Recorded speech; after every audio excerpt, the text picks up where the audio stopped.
The invitation arrived in a pink envelope, Jenny's signature color since high school. You're invited to celebrate my new home. Come see what hard work and determination can accomplish. I stared at the elegant script, confused. Jenny had been complaining about her financial situation just last month. Credit card debt, student loans, her divorce settlement barely covering rent. Now she bought a house. That's wonderful, I told her when she called to confirm I'd received it. I didn't know you were even looking. Oh, Meredith, it happened so fast. The perfect opportunity came up, and I just had to seize it. You know what they say, when one door closes, another opens. Something felt off, but I pushed it aside.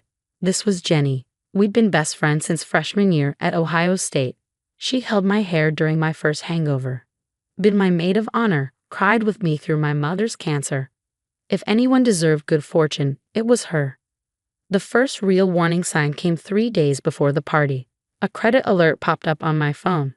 New mortgage account added, $400,000. I laughed. Obviously a mistake. I lived in a 2-bedroom apartment and had no plans to buy property until the market cooled. I made a mental note to call the credit bureau on Monday. Then came another alert and another. New credit cards, a car loan, all in my name, all wrong.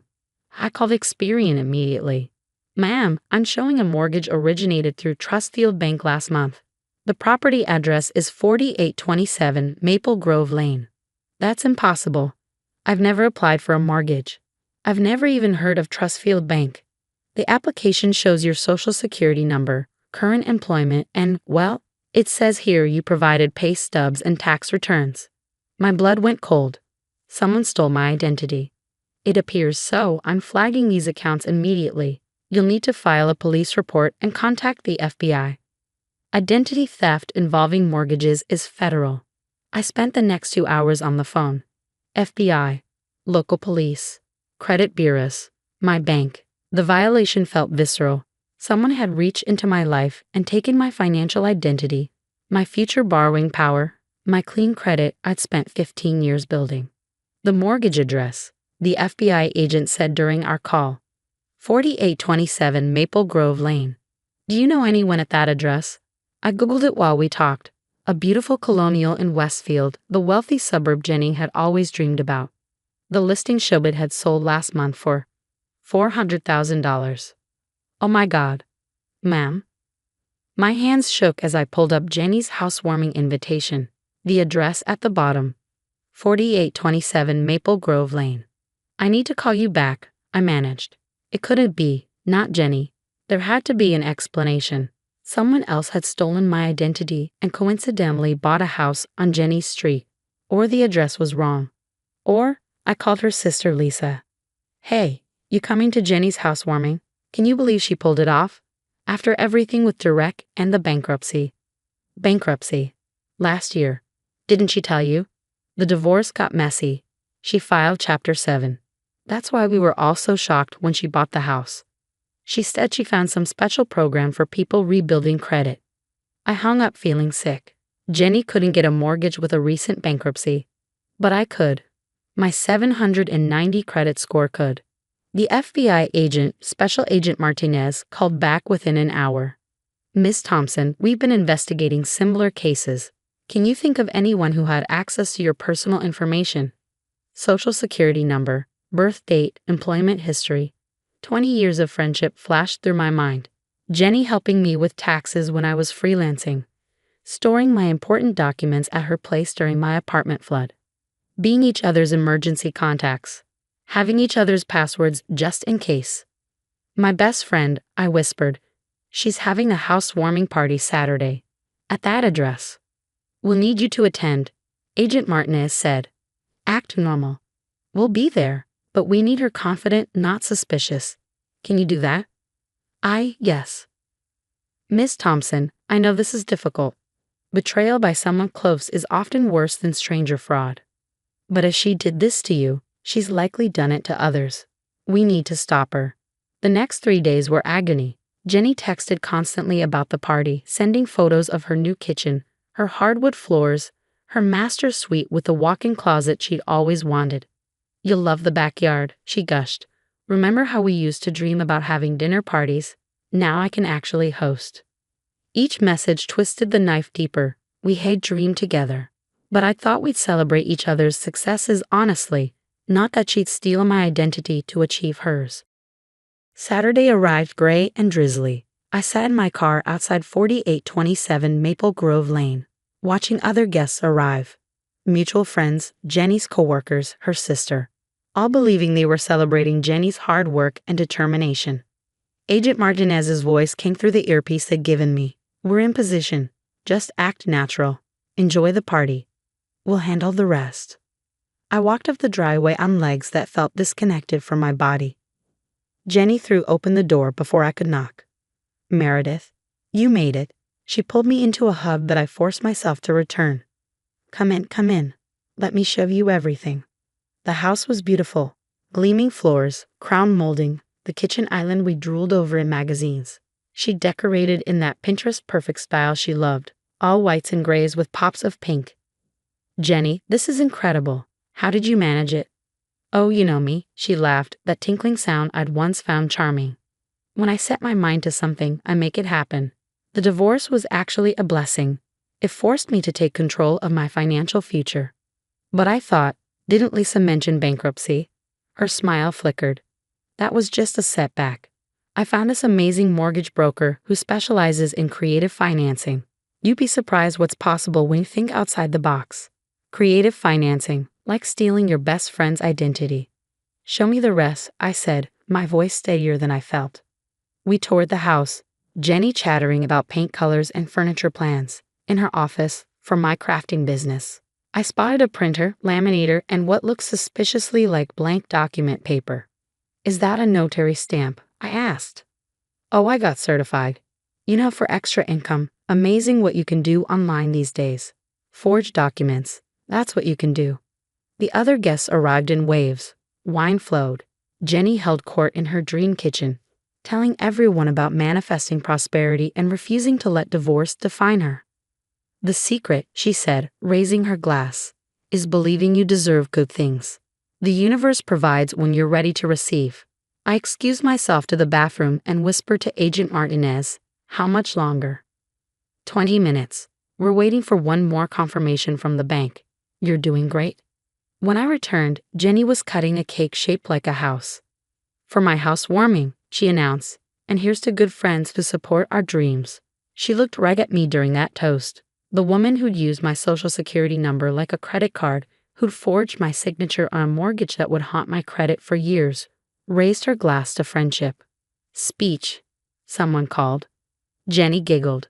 "Well, I just want to say that hard work really does pay off.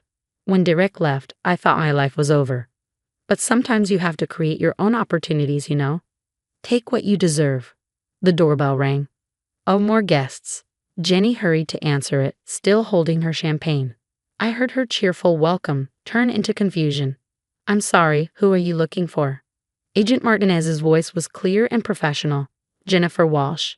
I'm Special Agent Martinez with the FBI. We have a warrant for your arrest on charges of identity theft, wire fraud, and mortgage fraud." The champagne glass shattered on the hardwood floor. The party erupted in chaos. Guests screaming, backing away, phones coming out to record. Jenny's sister shouting about a mistake, and Jenny herself face cycling through shock, rage, and finally landing on me. "You," she lunged, but an agent caught her. "This is your fault. You couldn't just be happy for me. You stole my identity," I said quietly. "You bought this house in my name. I was going to pay you back, once I refinanced, once I got on my feet. That's not how it works, Jenny. We're best friends." She was crying now, mascara running. 20 years. I held your hair when you were sick. I planned your birthday parties. I loved you. You loved what I could provide. Clean credit, a stable job, a social security number you could exploit. Agent Martinez read her rights while she sobbed. They found everything in her office, the forged documents, the fake pay stubs, the copied tax returns. She'd been planning this for months, maybe longer. "Check her computer," I told them. "See if there are others." There were 5 other identities stolen, though I was the only one she'd successfully used for the mortgage. Yet. As they led her away, she looked back one more time. "I just wanted what you had," she said. "It wasn't fair. You got everything so easily. I worked for 15 years to build my credit. You tried to steal it in 15 minutes. Same difference, she spat. It's all just numbers on a screen. The agents took me to the station for a full statement. The house would be seized. The mortgage would be contested. My credit would take years to fully repair, despite being the victim. Why the housewarming? I asked Agent Martinez. Why invite me? She had to know I'd eventually find out. Arrogance, thrill-seeking. Maybe she wanted you to see what she'd accomplish with your identity. Criminal psychology is complex, especially with people who feel entitled to what others have. Lisa called me that night, after Jenny's arrest hit the news. I can't believe it, she kept saying. My sister, your credit.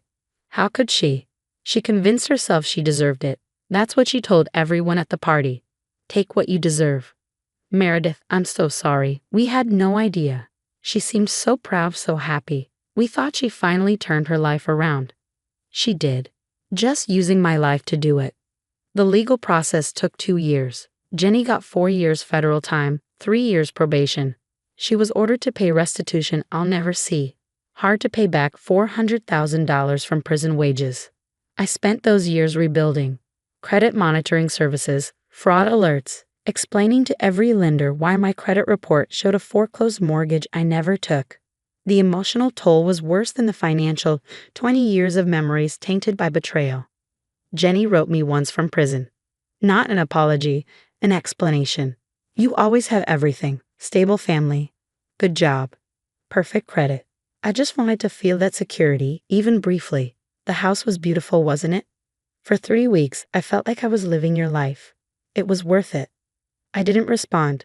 What do you say to someone who thinks destroying your financial future was worth 3 weeks in a stolen house? But I kept the letter. A reminder that sometimes the people who claim to love you most are the ones calculating how to use you. That friendship and fraud can wear the same smile. That when someone shows you their true character, believe them the first time. The pink envelope from her housewarming invitation sits in my desk drawer too. Evidence, technically, but also a reminder. Come see what hard work can accomplish. She was right in a twisted way. Crime is hard work. Forging documents, creating fake employment histories, maintaining lies. She worked hard to steal my life. I work harder now to protect it. New passwords, new locks, new boundaries, and new friends who understand that real friendship doesn't come with a stolen mortgage attached. The house on Maple Grove Lane sold at auction. A young family lives there now, legitimately. Sometimes I drive by and wonder if they know the house's history. If the walls remember Jenny's party, her speech about taking what you deserve, the champagne glass shattering when the FBI arrived. Probably not. Houses don't hold memories. But I do, and I remember everything. Especially the lesson. When someone invites you to celebrate their success, make sure they didn't use your credit to achieve it. The day I lost everything started like any other Tuesday at Bradley's Bakery. The bell chimed as customers filed in for their morning coffee and pastries, the aroma of fresh-baked bread filling the air. I had no idea my husband was about to destroy 15 years of my family's hard work in less than 15 minutes. I'm Tatum, and until that morning, I thought I knew what betrayal felt like. I was wrong. Morning, sunshine. Darren's voice carried across the bakery as he strolled in, pristine suit and perfect smile intact. He kissed my cheek, but something felt off. The way he glanced around the shop, like he was cataloguing every detail. "You're here early," I said, sliding a tray of croissants into the display case. "Thought you had that big meeting today." "Oh, I do." He drummed his fingers on the counter. "Actually, that's why I'm here. Your dad around?" Before I could answer, Dad emerged from the kitchen, flour dusting his apron. "Darren, good to see you, son." What happened next plays in my mind like a slow-motion car crash. Darren pulled out a stack of papers, speaking in that smooth voice he used to close deals. "So, I've been looking over the bakery's finances, and I think I've found a solution to your cash flow problems." Dad's face fell. "What cash flow problems?" "The ones I discovered while reviewing your books." Darren's smile never wavered. "You gave me access last month, remember? For that loan application." The rolling pin I was holding clattered to the floor. "What loan application?" Honey, this is business talk, Darren said, not even looking at me. Your father and I have been discussing options. Like hell you have. I stepped between them, but Dad grabbed my arm. Tatum, wait. Maybe we should hear him out.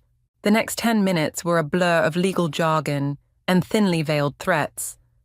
Darren had somehow convinced my father that we were on the brink of bankruptcy, which was news to me, considering I handled most of our accounting. He presented a rescue package that would save the bakery, requiring only that we sign over controlling interest to his company, Artemis Eateries. This is insane, I said, scanning the documents. Dad, we're not in financial trouble. He's lying. Actually, Darren pulled out another paper. You are. The health department found several violations last week. Major ones. They're threatening to shut you down. My blood ran cold. We passed inspection 3 weeks ago. Funny how things change. His eyes met mine, and for the first time, I saw the real Darren, calculating, cold, victorious. You did this, I whispered. You set us up. I'm trying to help, he said loudly, for Dad's benefit. Without this deal, you'll lose everything. With it, you keep working here. Same as always, just under better management. Dad's hand shook as he reached for the pen. We don't have a choice, do we? Dad, no, I grabbed his arm. He's stealing our bakery. I'm saving it, Darren corrected. Sign here, please. I watched in horror as my father signed away our legacy.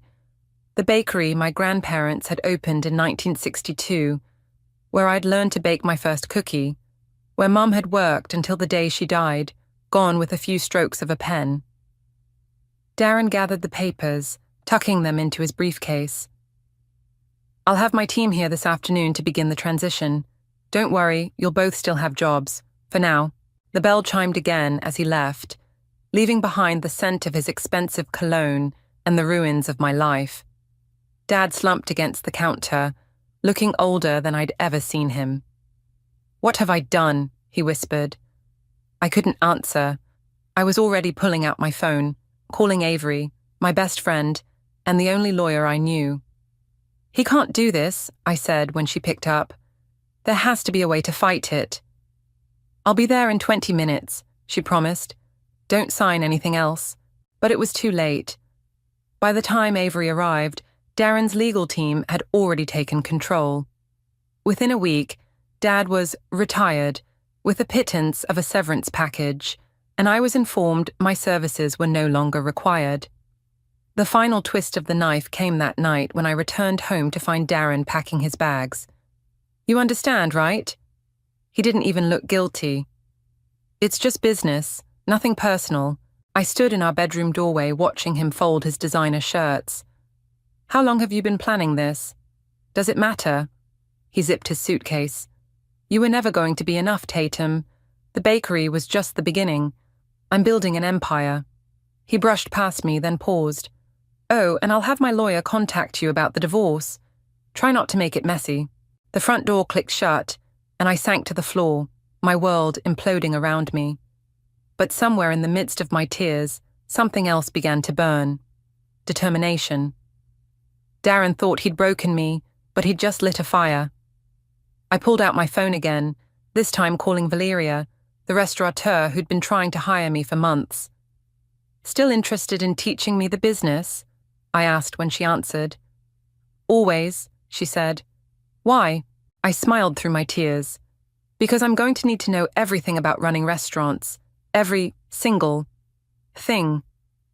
You're holding the knife wrong, Valeria said, adjusting my grip for the 100th time. A chef's knife is an extension of your arm, not a weapon. 6 months had passed since I'd lost the bakery, and here I was, starting from scratch in Valeria's upscale Manhattan restaurant. The irony wasn't lost on me. I'd gone from master baker to kitchen novice overnight. Sorry, I muttered, repositioning my fingers. Old habits. Speaking of old habits, Valeria leaned against the prep station. Your ex-husband's new acquisition is making waves.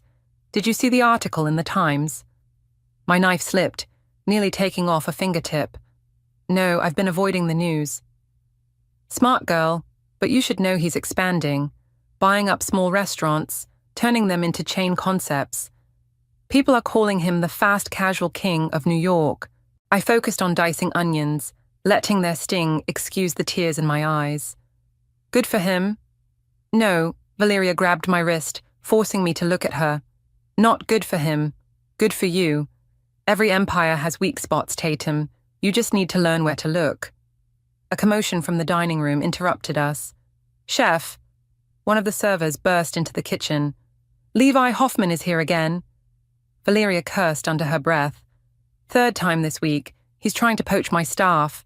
Levi Hoffman, I asked. Rising star in the restaurant world. Aggressive expansion, but quality-focused. Unlike your ex. She straightened her chef's coat. Stay here. Learn something. But I followed her anyway, curious about this rival restaurateur.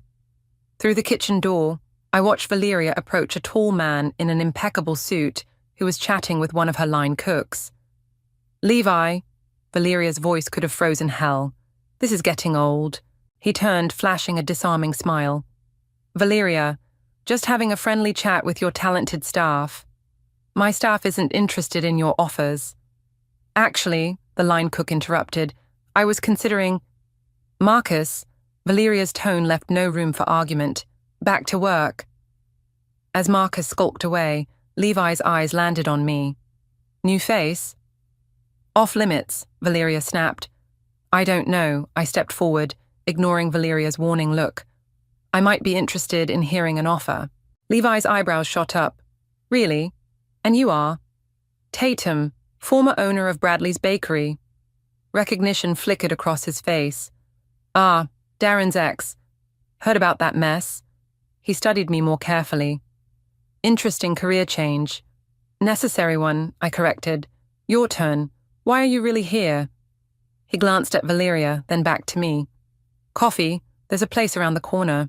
20 minutes later, I sat across from Levi in a quiet cafe, watching him doctor his espresso with precise amounts of sugar and cream. So, he said, you're learning the restaurant business to get back at Darren. I didn't say that. You didn't have to. He leaned back. Look, I respect revenge as much as the next person, but you're going about it wrong. I'm not. Save it. He pulled out his phone, showing me a spreadsheet. Darren's expanding too fast, taking on too much debt. His concepts are flashy, but shallow. In 18 months, maybe 24, it'll all start falling apart. I stared at the numbers. How do you know this? Because I've been watching him, waiting. Levi's smile turned predatory. And now I'm wondering if you'd like to help speed up the process. Why would you want my help? Because you know his weaknesses, and because watching him lose everything to his ex-wife would be... He sipped his coffee. Poetic. Before I could respond, my phone buzzed. A text from Avery. Turn on the news now. Levi noticed my expression change. Problem? I pulled up a news site, and there it was. Artemis Eateries announces IPO plans. Darren Holmes set to take company public. Well, Levi said, reading over my shoulder, that changes things. How so? Because now there's a clock ticking. Once he goes public, taking him down becomes much harder. He pulled out a business card. I'm offering you a job, Tatum. Real responsibility, real learning opportunity, but you need to decide fast. I thought about Valeria, who'd given me a chance when I needed it most. I can't just... Yes, you can. He stood up. Call me by tomorrow if you want in. Oh, and Tatum... He paused at the door. The knife skills will come. Focus on learning the business side. That's where wars are really won. I sat there long after he left, turning his card over in my hands. Finally, I called Valeria. He offered you a job, didn't he? She said before I could speak. Yes. She sighed. Take it. Levi's an ass, but he's brilliant at business, and that's what you need right now. You're not mad? Mad? Honey, I'm proud. You're finally thinking like a shark instead of a minnow. She paused. Just promise me one thing? What's that? When you take Darren down, make it spectacular. Some of us will want front row seats. I smiled, already dialing Levi's number. That's a promise I intend to keep. You're not going to believe this. Avery burst into my office at Levi's restaurant group, waving her tablet. Artemis Eateries is in trouble. I looked up from the financial reports I'd been studying for the past year. What kind of trouble? The delicious kind. She perched on my desk, pulling up an article. Their IPO filing revealed some interesting numbers. Their growth isn't what Darren's been claiming. 3 of their newest locations are hemorrhaging money. Show me. I grabbed the tablet, scanning the figures. After 18 months working under Levi, I could read between the lines of financial statements. What I saw made me smile. Their debt-to-equity ratio is insane, I muttered. He's been borrowing against future earnings that don't exist. Exactly. Avery grinned. The stock price is tanking before they even go public. Investors are pulling out. My phone buzzed, Levi calling. Did you see? I asked when I picked up. Get to my office, now. 10 minutes later, I sat across from Levi, watching him pace. This is our moment, he said. Darren's vulnerable. His investors are spooked. He needs a white knight. And you want to be that knight? He stopped pacing. No, I want you to be. I blinked. What? Think about it. You've learned every aspect of this business. You've turned around 3 failing restaurants in the past year. Your name carries weight now. But I don't have that kind of capital. No, he sat down, sliding a folder across his desk. But I do, and I'm willing to back you. I opened the folder to find acquisition papers. You want me to buy Artemis Eateries? I want us to buy it together. You'll be the face of the deal. I'll be the silent partner. You get controlling interest. I get a healthy return on investment. He leaned forward. Plus, I get to watch Darren Holmes sell his company to his ex-wife. That's worth the price of admission alone. My hands shook as I read the terms. This is real? Very, but we need to move fast. Word is Darren's meeting with other potential buyers next week. I pulled out my phone, dialing Avery. How quickly can you review an acquisition proposal? Give me an hour, she said after I explained the situation. And Tatum, this is it. This is your chance. The next few days passed in a blur of meetings, paperwork, and sleepless nights. Levi's team worked around the clock, preparing our offer. Finally, we were ready. Remember, Levi said as we walked into the Artemis Eateries headquarters, let me do the talking. You're just here as my restaurant operations expert. The conference room was packed with executives, lawyers, and one very nervous-looking Darren. He did a double take when he saw me. What is she doing here? He demanded. Ms. Bradley is my chief operations officer, Levi said smoothly. Her experience in restaurant turnarounds is crucial to our proposal. I sat silently, watching Darren squirm as Levi presented our offer. It was generous enough to be tempting, but structured to give us complete control. This is ridiculous, Darren interrupted halfway through. We have other interested parties. Who? Levi asked. The Singapore group that pulled out yesterday? Or the private equity firm that's lowballing you? He smiled. Face it, Darren, we're your best option. One of the board members cleared his throat. Mr. Holmes, he's right. We need to consider this offer seriously. The meeting dragged on for hours. I watched Darren's facade crack bit by bit as his board members and lawyers increasingly sided with our proposal. Finally, they called for a brief recess. Darren cornered me in the hallway. What are you playing at? Playing? I'm not playing anything. I'm doing business. I met his gaze steadily. Isn't that what you taught me? It's nothing personal. His face reddened. You think you can run my company? Better than you have. I stepped closer. Your books are a mess, Darren. Your concepts are stale. You've been so focused on expansion that you forgot about quality, just like you did with the bakery. The bakery was failing. The bakery was fine until you fabricated health violations and manipulated my father. I kept my voice low, controlled. You wanted an empire. Congratulations. You built one on sand and now it's crumbling. The board members filed back in before he could respond. I took my seat, watching as they announced their decision to accept our offer, pending final negotiations. Levi shook hands with everyone while I gathered my papers. As we left, I paused at the door. "Oh, Darren," I turned back. "Don't worry, I'll have my lawyer contact you about the transition. Try not to make it messy." Outside, Levi burst out laughing. "That was beautiful. Did you see his face?" But I wasn't celebrating yet. "We still have to turn these restaurants around." "We will." He hailed a cab. "But first, we're going to celebrate. Dinner at Valeria's?" I nodded, finally allowing myself to smile. "Perfect. I hear she makes an excellent revenge dish, served cold." "All rise." The boardroom fell silent as I walked in, heels clicking against the polished floor. 30 pairs of eyes followed me to the head of the table. Executives, managers, and district supervisors of Artemis Eateries, all waiting to meet their new CEO. "Good morning," I said, remaining standing. "I'm Tatum Bradley. As of 9 a.m. today, I'm your new chief executive." A murmur rippled through the room. I spotted Darren at the far end, arms crossed, jaw clenched. He was required to stay on as a consultant during the transition, a detail I'd specifically requested in the contract.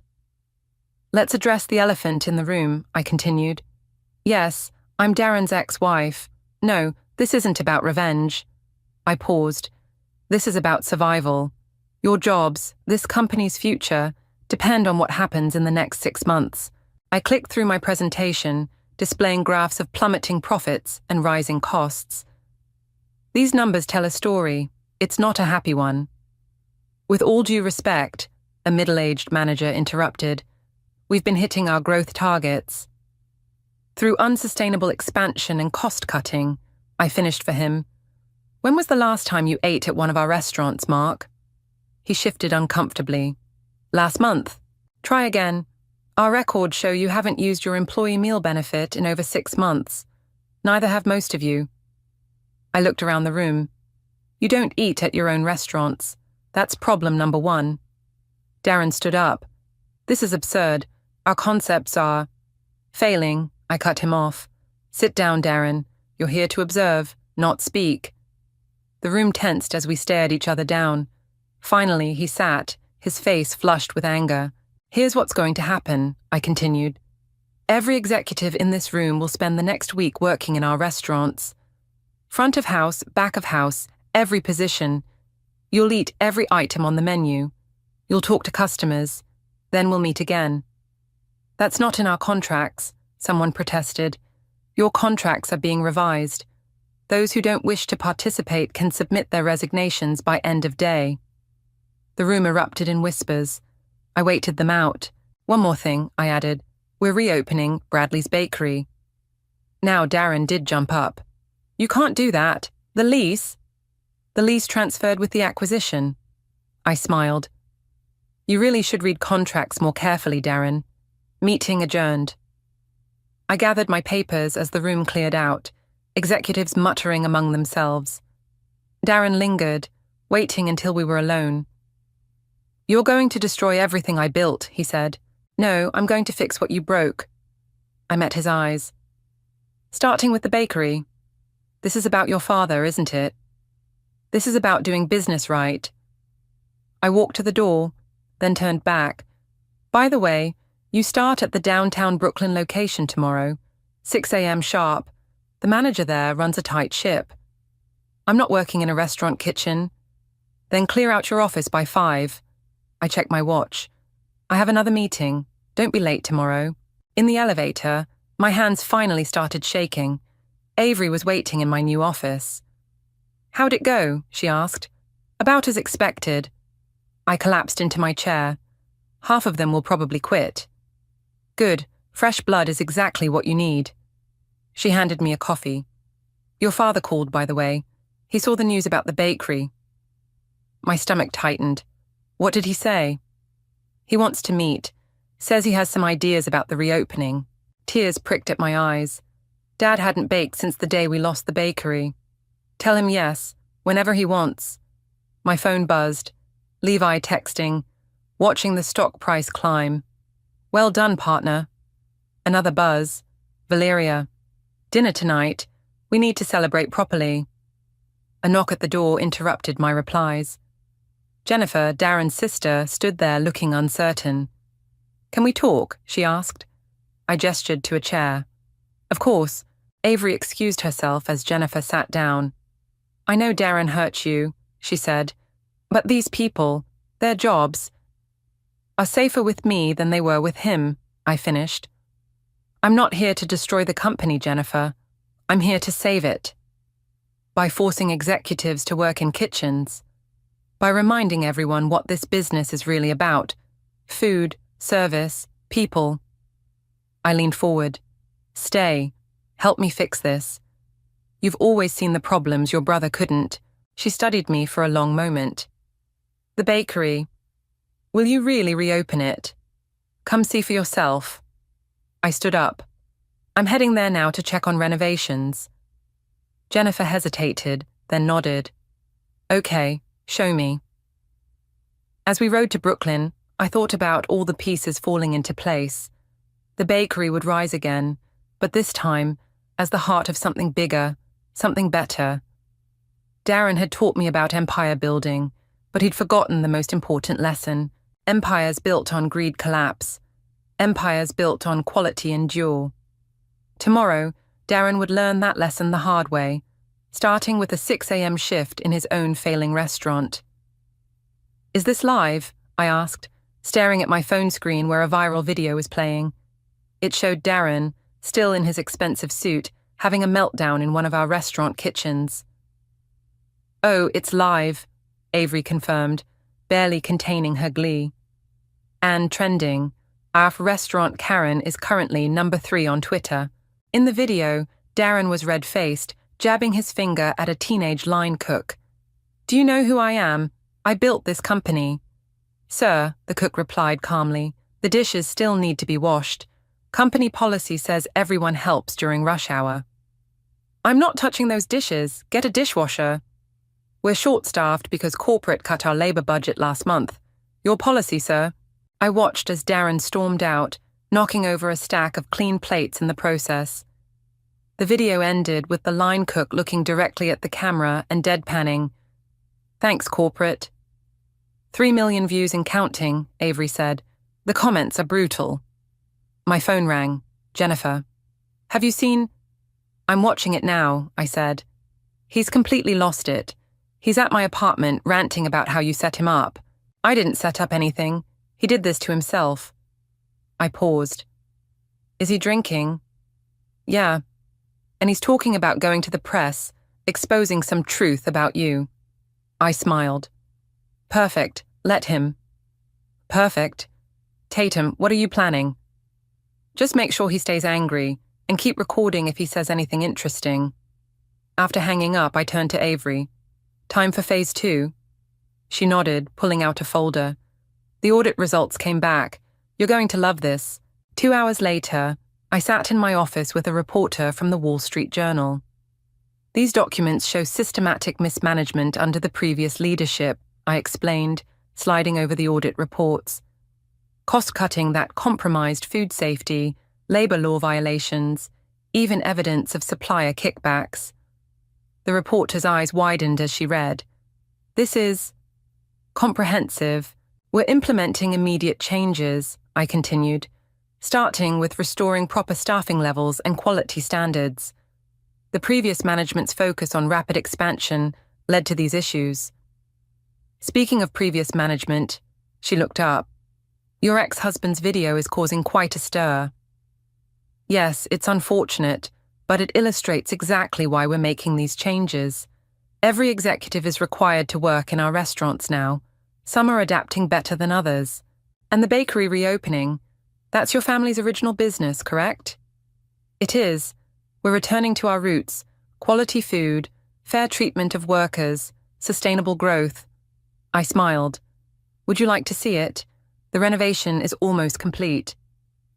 The bakery was buzzing with activity when we arrived. Dad was there, supervising the installation of new ovens. "This is where it all started," he told the reporter, pride evident in his voice. "And where it's starting again, thanks to my daughter." The reporter scribbled notes as Dad showed her around, explaining our vision for combining traditional baking with modern restaurant concepts. I stepped outside to take a call from Levi. "Your ex is on CNBC right now," he said, making a complete fool of himself. I pulled up the live stream. Darren was sweating under the studio lights, his tie askew. "She's destroying everything," he was saying. "She's turned my own sister against me. She's spreading lies." "Mr. Holmes," the anchor interrupted, "your former company's stock has risen 15% since Ms. Bradley took over. The market seems to approve of her changes." "The market doesn't understand. She's—" He stopped, seeming to realize how he sounded. "This is a personal vendetta. Is that why you're here instead of working your scheduled shift at your former restaurant?" The anchor's tone was devastating. "We have reports you walked out mid-service, leaving your staff short-handed." I ended the stream, turning back to the bakery. Through the window, I could see Dad teaching the reporter how to properly shape a croissant, his hands moving with the confidence I remembered from childhood. My phone buzzed with a text from Jennifer. "He's completely melting down, talking about leaving the country." "Don't let him," I replied. "The board still has questions about those supplier contracts he signed." Another buzz. Valeria this time. "Just saw CNBC. Karma's a beautiful thing, isn't it?" I watched Dad laugh at something the reporter said and felt a warmth that had nothing to do with revenge. This was about more than getting even. This was about rebuilding something real, something lasting. The reporter emerged, tucking away her notebook. "One last question," she said. "What would you say to those who claim this is just about revenge?" I looked through the window again, at Dad showing a young baker how to use our old family recipes. "Revenge is about destroying things," I said. "This is about creating something better from the ashes. That's not revenge. That's redemption." She nodded, understanding. "The story runs tomorrow." "Perfect timing," I smiled. "Just in time for the bakery's grand reopening." And Darren's final fall from grace. The Wall Street Journal article hit like a bomb. I sat in the newly renovated Bradley's bakery, watching the fallout unfold on my laptop, while the smell of fresh bread filled the air. "Board members demand investigation into former CEO's practices," one headline screamed. "Restaurant empire's dark underbelly exposed," declared another. My phone hadn't stopped ringing since dawn. I ignored most calls, but answered when Jennifer's name flashed on the screen. "He's gone," she said without preamble. "Cleared out his apartment overnight, left his phone behind." I closed my eyes. "Any idea where?" "Probably Dad's place in the Hamptons. He always runs there when things get bad." She paused. "Tatum, I know he deserved this, but he's your brother," I finished. "I get it." "Do you? Because this morning's article, it's not just Darren who looks bad. Dad's reputation is ruined too." The bell above the bakery door chimed. I looked up to see Clifford, Darren's father, walking in. He looked older than his 60 years, defeated. "Jennifer, I'll call you back." Clifford stood before the counter, taking in the renovated space. "Looks different," he said finally. "Better different or worse different?" "Just different." He met my eyes. "Like everything else these days." I gestured to a table. "Coffee?" He nodded, sinking into a chair while I brought over 2 cups and a plate of fresh croissants. We sat in silence for a moment, the morning sunlight streaming through the windows. "You've destroyed my family's name," he said finally. "Your son destroyed it himself. I just exposed the truth." "The truth?" He laughed bitterly. "The truth is, I pushed him too hard, expected too much, made him think success was everything. I hadn't expected this. Anger, yes. Threats, probably, but not regret. You raised him to be ruthless," I said. "He learned that lesson well." "I raised him to be successful." Clifford stared into his coffee. "I never taught him to be cruel. That part—" He shook his head. "That's on him."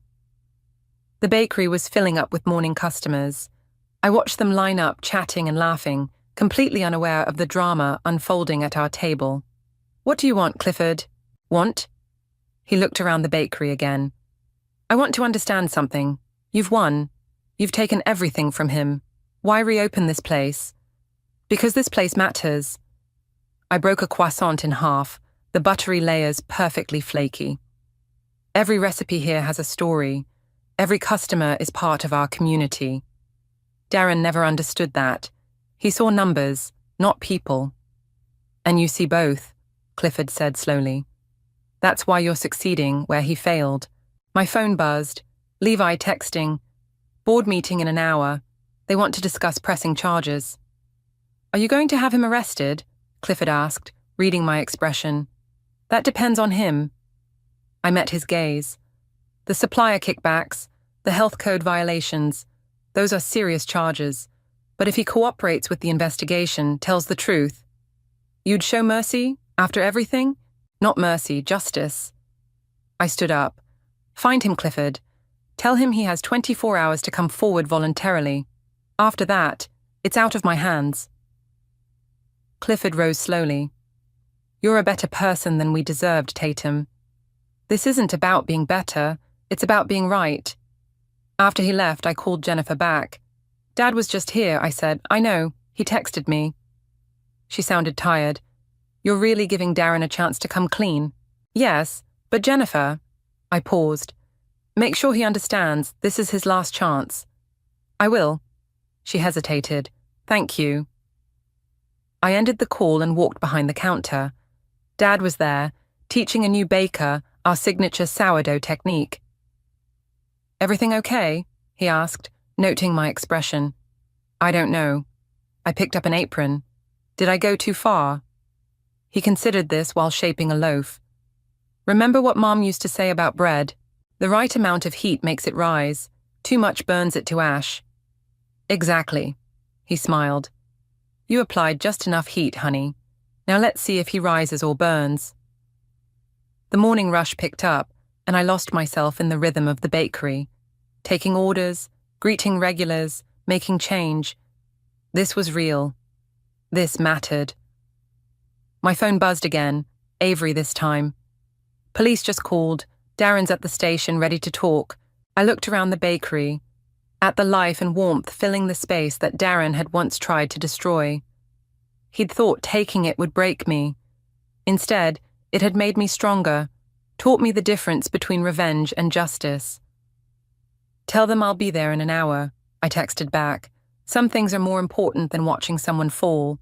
I turned back to the customers, to the smell of fresh bread and coffee, to the sound of laughter and conversation.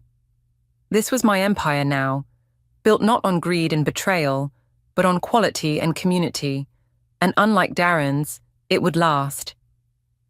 He's ready to see you, the detective said, leading me down a sterile hallway to an interview room. Through the window, I could see Darren sitting alone at a table, his designer suit wrinkled, his face unshaven. Remember, Avery whispered beside me, let him talk.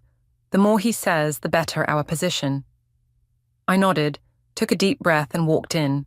Darren didn't look up. You look terrible, I said, sitting across from him. Spending the night in a holding cell will do that. His voice was hoarse. Happy now? No. I placed a file on the table. But we can end this today if you're ready to be honest. He finally met my eyes. Honest about what? How you orchestrated my downfall? How about we start with the health inspector you bribed to shut down the bakery? His jaw tightened. You can't prove that. Actually, I pulled out a document. He's already given a statement, along with 3 of your former suppliers who admitted to the kickback scheme. They're lying. Are the bank records lying too? I slid over another paper. Or the emails, or the surveillance footage. Colour drained from his face as he scanned the evidence. How did you find it all? I learned from the best, remember? You taught me to be thorough. I leaned forward. But unlike you, I'm offering a way out. What way out? You've already won. Taken everything. Sign a full confession, pay back the money you stole, testify against the others involved. I tapped the file. Do that, and I'll recommend no jail time. He laughed bitterly. Why would you do that? Because Jennifer asked me to. I watched his expression change at his sister's name. She still believes there's something worth saving in you. The door opened and Jennifer walked in. Darren straightened immediately, trying to smooth his rumpled appearance. "Jen, you shouldn't be here. Someone has to talk sense into you." She sat beside me. "The evidence is overwhelming, Darren. Take the deal." "It's not that simple." "Yes, it is." Jennifer's voice cracked. "For once in your life, do the right thing." Silence filled the room. I could almost see the wheels turning in Darren's head, calculating angles, looking for escape routes. "Dad's reputation," he said finally. "This will destroy him." "Dad destroyed himself," Jennifer replied. "Just like you did, but he's ready to face it. Are you?" Darren slumped in his chair, the fight draining out of him. "I never meant for it to go this far." "Tell me something," I said. "The bakery, why? You already had success. Why did you need to take it?" He was quiet for a long moment. "Because you loved it more than me." The simple honesty of his answer hit me like a physical blow. "You were building this empire," he continued, "and the bakery was just this small, comfortable thing. I thought if I took it, made it part of something bigger." He shook his head. "I wanted you to see what I could create. Instead, you destroyed everything we had." "I know." He reached for the confession papers. "What happens after I sign?" "You step down from all remaining positions, pay restitution, give a full statement to the authorities." I slid him a pen. "And then you get help, Darren. Real help. And the company? We'll continue without you. We're already turning things around." He picked up the pen, then paused. "The old recipes, Mom's cinnamon rolls, the sourdough method. You're still using those?" "Of course. Some things shouldn't change." He signed the papers, his hand shaking slightly. Jennifer reached across and squeezed his arm. "I'll have someone drive you home," I said, gathering the documents. "Get some rest. Your lawyer will contact you about next steps." At the door, he called out, "Tatum." I turned back. "The bakery. You've made it better than it ever was. Even before." "I know." I met his eyes one last time. "Goodbye, Darren." Outside, Avery was waiting with the detective. He signed. I handed over the confession. "Everything you need is there." My phone buzzed, Dad texting, "Afternoon rush starting. Could use your help if you're done saving the world." "Go," Avery said, reading over my shoulder. "I'll handle the rest here." The drive back to Brooklyn felt longer than usual. By the time I walked into the bakery, the line was out the door. Dad was at the counter, flour on his apron, smile on his face. "Perfect timing," he said, tossing me an apron. "These good people need their bread." I tied on the apron, breathing in the familiar scents of yeast and butter. Through the window, I could see the afternoon sun painting the street gold. Customers chatted while they waited, the buzz of community filling the space. This was what winning really felt like, not destroying an enemy, but building something worth fighting for. "Coming right up," I called to the waiting customers, rolling up my sleeves. There was work to be done, and I was ready to do it. "Ready?" Dad asked, adjusting his tie in the bakery's front window. "Almost." I placed the last fresh-baked loaf in the display case. The morning sun caught the golden crust, making it glow. Perfect. Outside, a small crowd had gathered. Customers, reporters, and food critics, all waiting for our grand reopening ceremony. But this wasn't just about the bakery anymore. "They're here," Avery called from the door. Levi and Valeria walked in, followed by Jennifer. "No Darren?" I asked her quietly. She shook her head. "He's still at the treatment center, but he sent this." She handed me a card. Inside, his familiar handwriting, "Build it better than I ever could." Time to start," Levi said, checking his watch. "You ready to announce the foundation?" I nodded, straightening my jacket. We'd planned this carefully. The bakery's reopening would also launch the Fresh Start Foundation, providing training and support for small food businesses. Funded by the restitution money from Darren's case, it felt like the perfect way to close this chapter. Dad opened the doors, and the crowd flowed in. Cameras flashed as I stepped behind the counter, not a podium, but the place where I felt most at home. "Welcome to Bradley's Bakery," I began. "Some of you might remember this place. Some of you might have read about its story. But today isn't about the past." I gestured to the walls, where photos hung showing the bakery's history, from my grandparents' opening day to my parents' wedding, to me as a child covered in flour. This place taught me something important. Success isn't just about profit margins or market share. It's about community, about creating something that matters. Valeria stepped forward, carrying a tray of fresh pastries. Which is why today, we're not just reopening a bakery, we're launching something new. I explained the foundation's mission, while Dad and Jennifer distributed bread samples. The reporters scribbled notes as I detailed our plans to help other small businesses avoid the pitfalls we'd faced. "The first grant," I announced, "will go to rebuilding Mario's Pizzeria in Queens, which nearly closed last month due to corporate pressure." Mario himself stepped forward, tears in his eyes. "This will save my family's business," he said. "Thank you." As the crowd mingled and celebrated, Levi pulled me aside. "The board approved the restructuring plan. Artemis Eateries will be officially renamed next week." "Good." I watched Dad teaching Mario's teenage son how to properly shape a pizza crust. Some traditions deserve to survive. Speaking of survival, Avery joined us. The prosecutor called. "Darren's making good progress. His therapist thinks he'll be ready for outpatient treatment soon." "And the company?" Levi asked. "Growing steadily," I said, "but sustainably this time. Quality over quantity." The bell above the door chimed and Clifford walked in. He looked uncertain until Jennifer waved him over. "I wasn't sure I should come," he said. "Of course you should." I handed him a warm cinnamon roll. "Mom's recipe. Your favorite, if I remember right." He took a bite, closing his eyes, just like she used to make. "Some things don't need improving," Dad said, joining us. "Just protecting."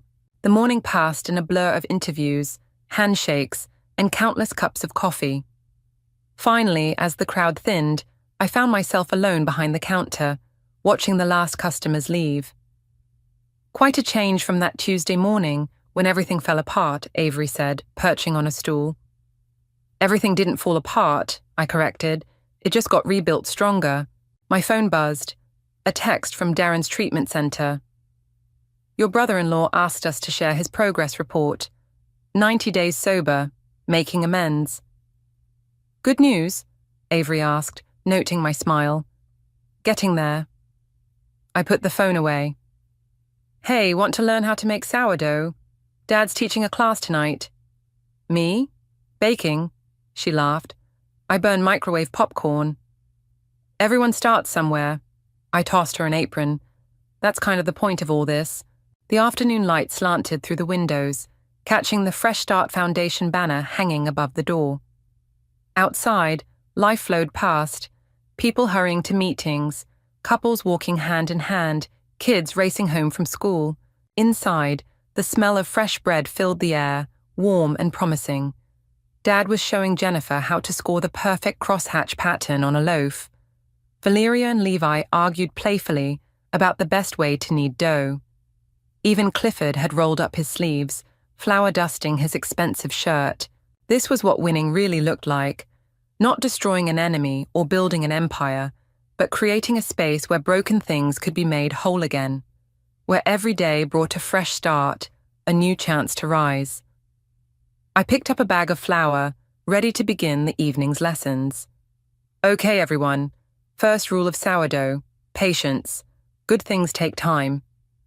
And time, I'd learned, had a way of making things right. The first sign something was wrong came from Instagram. I was scrolling through my feed, double-tapping photos of perfectly plated dishes, when I saw it. Raylan's latest post, a familiar-looking dessert at Le Bernardin, topped with a distinctive chocolate work I'd recognize anywhere. The same dessert Harlan had claimed to eat alone at his business dinner 3 nights ago. I'm Zella, and as a food photographer and chef, I notice details others might miss. The way chocolate curls catch the light, the precise angle of a fork against bone china, the telltale signs of a shared dessert with 2 spoons carefully placed just so. My thumb hovered over the image. The timestamp matched. My stomach churned as I clicked through to Raylin's story, finding nothing but her usual carefully curated posts. But there it was, the edge of a man's watch in one frame. Harlan's watch,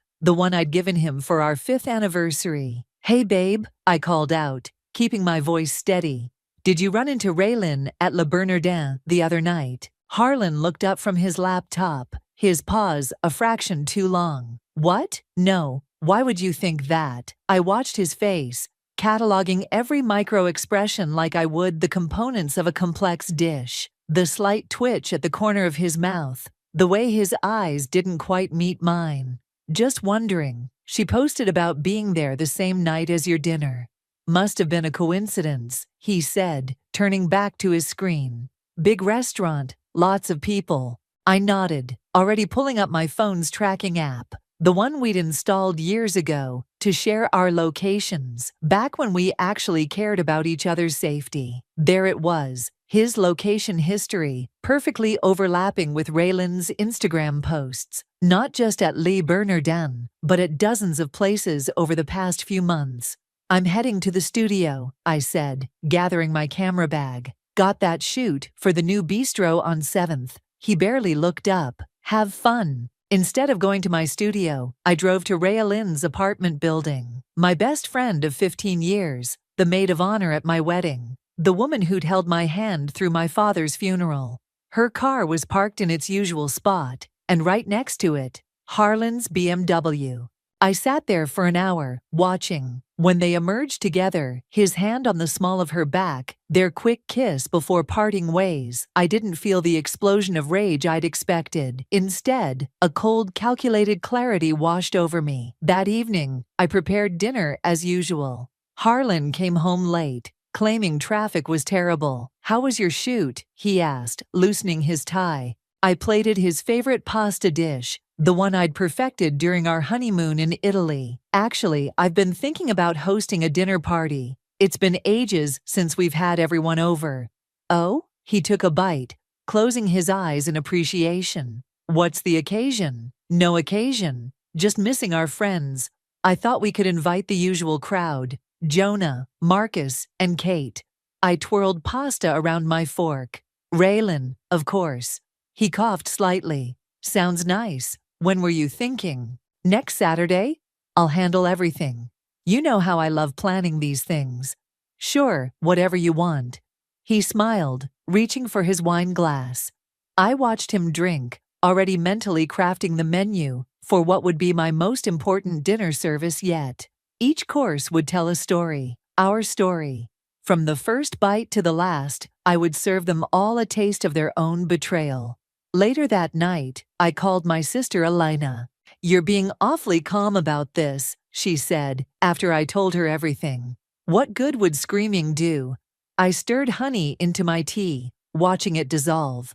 "They think they're so clever, sneaking around, sharing desserts, playing their little game. Fine, let's play." "Zella, I'm not going to poison anyone, if that's what you're worried about." I laughed softly. "I'm just going to serve them exactly what they deserve. A perfectly planned, expertly executed dinner party where every single detail matters." And then what? I thought about the way Raylin had hugged me last week, complimenting my new haircut while wearing the perfume I'd bought her for Christmas. About how Harlan still kissed me goodbye each morning, tasting of lies and her lipstick. Then they'll learn what happens when you betray someone who knows how to turn a simple dinner into an unforgettable experience. I sipped my tea, already composing the guest list in my mind. You know what they say. Revenge is a dish best served in courses.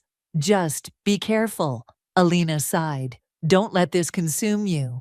Trust me, I said, opening my recipe journal to a fresh page. This will be my finest work yet. I began to write, each ingredient carefully chosen, each course designed to slowly, exquisitely unravel their carefully constructed deception. By the time I finished planning, the sun was rising, and I had crafted the perfect menu for their last supper as respected members of our social circle. You're going full Gone Girl on them, aren't you? Alina sat cross-legged on my kitchen counter, watching me sort through old photographs.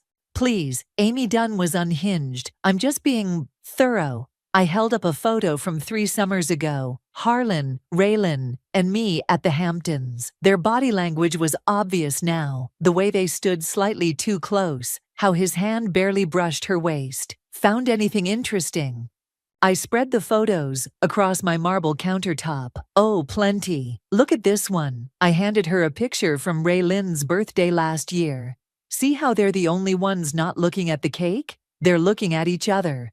God, they weren't even trying to hide it, were they? They thought they were clever. I pulled out my phone, showing her the guest list. What do you think about the seating arrangement? Alina scrolled through the names. Jonah next to Raylan. That's cruel. You know he had a thing for her. Has. And he's also the most observant person we know. He'll pick up on every little detail. My phone buzzed. A text from Ray Lynn. Can't wait for Saturday. Need me to bring anything? The audacity, Alina muttered, reading over my shoulder. I typed back, just yourself. Though maybe wear that blue dress you got last month, the one you wore to Le Bernardin.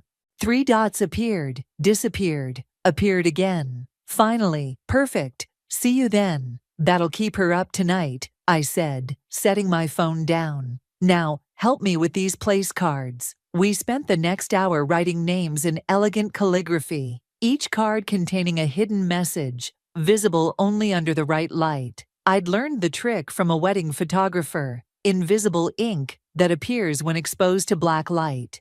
What about this one? Alina held up a group photo from my wedding day. Raylan stood beside me in her maid of honor dress, her hand on Harlan's arm.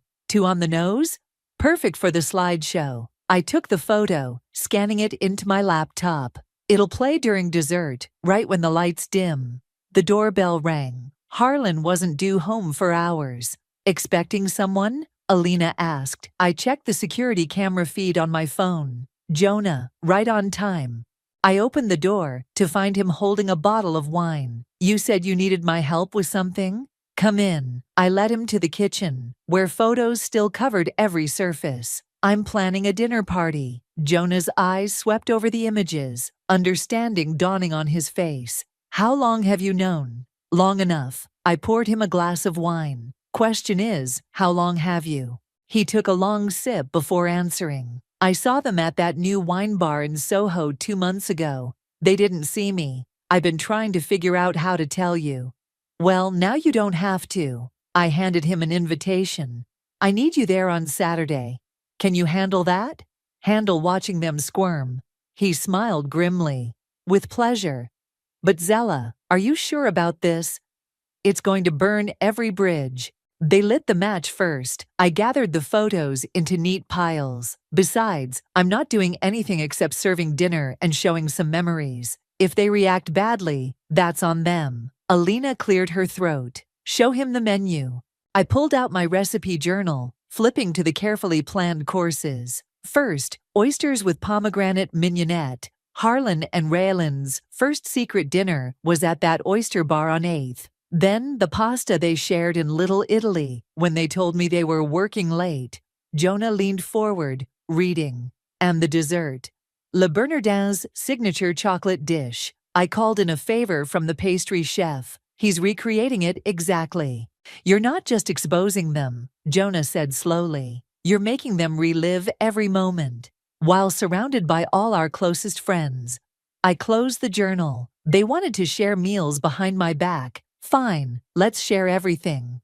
My phone buzzed again. Harlan, stuck at work, don't wait up. I showed the message to Alina and Jonah. Want to guess where he really is? Alina pulled up Instagram, scrolling through Raylan's stories. There it was, a check-in at a rooftop bar downtown. At least they're consistent, Jonah muttered. I started gathering the photos, tucking them into a folder. Saturday can't come soon enough. Need help with anything else? Jonah stood, straightening his jacket. Just be there. And Jonah, I caught his arm. Sit next to Raylan, make her comfortable, make her talk. He nodded, understanding perfectly. I'll make sure she has plenty to say. After they left, I stood in my kitchen, surrounded by the evidence of years of betrayal. My phone lit up with another text from Harlan. Missing you. Be home soon. I typed back, take your time. I'm busy planning our dinner party. It's going to be unforgettable. And it would be. They had no idea what was coming, but soon they'd taste every bitter bite of their betrayal. I opened my recipe journal again, refining each detail until every course was perfect. Like any good chef, I knew timing was everything, and on Saturday, the timing would be impeccable. The private dining room at Maison Rouge was perfect. Intimate lighting, dark wood panels, and most importantly, a state-of-the-art projection system, disguised as vintage wall sconces. I stood in the center, visualizing how everything would unfold. The screen will lower here, I explained to Marcus, the restaurant's manager and an old culinary school friend. During dessert, right? Right after I dim the lights. He gestured to the control panel, and the photos will play automatically. On a loop. Trust me, they won't need to see them twice. I pulled out my tablet, showing him the seating arrangement. I need Harlan and Raylan to sit here and here. Perfect view of the screen, but too far apart to whisper to each other. The door opened, and Sophie, the head chef, walked in carrying a tasting plate. First course sample, as requested. I examined the oysters, arranged in a perfect circle, with pomegranate seeds scattered like drops of blood. These are exactly what I wanted. But can we add just a touch more mignonette? I want it to bite. Like your revenge? Sophie smirked. Girl, when you told me what they did, I wanted to add ghost peppers to their plates. Too obvious. I adjusted a pomegranate seed with my fork. This needs to be subtle, elegant, like a slow poison. Speaking of poison, Marcus said, your husband called earlier to confirm the reservation. Asked if he could bring a bottle of wine. I laughed. Let me guess. A 2015 Bordeaux? How did you know? It's Raylan's favorite. She probably suggested it, thinking she was being helpful. I took a bite of the oyster. Perfect. Now show me the main course. Sophie disappeared into the kitchen, returning with a plate of handmade pasta in a dark truffle sauce. This is the exact recipe from Giorgio's in Little Italy. Took some convincing, but the old man finally shared his secrets. I twirled the pasta, remembering how I'd found the receipt from Giorgio's in Harlan's jacket pocket months ago. They shared this dish every Wednesday night, claiming they were working late. Want to know something interesting? Sophie leaned in. They were here last week. Ordered the same pasta. My hand tightened around the fork. Did they look happy? They looked guilty. Marcus cut in. Kept checking their phones, jumping every time the door opened. Good, they should be nervous. I pulled out my phone, showing them the dessert photo from Le Bernardin.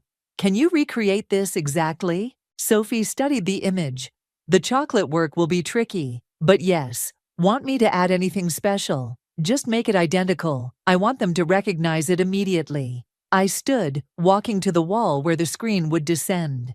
When the dessert arrives, that's when the photos start. Years of their little rendezvous, all their secret moments, played out for everyone to see. Zella, Marcus touched my arm. Are you sure about this? It's going to be brutal. They made their choice. I straightened a place setting. Now they get to own it publicly. My phone buzzed. A text from Raylin. Hey love. Quick question about Saturday. Is it okay if I bring my camera? Would love to capture the evening.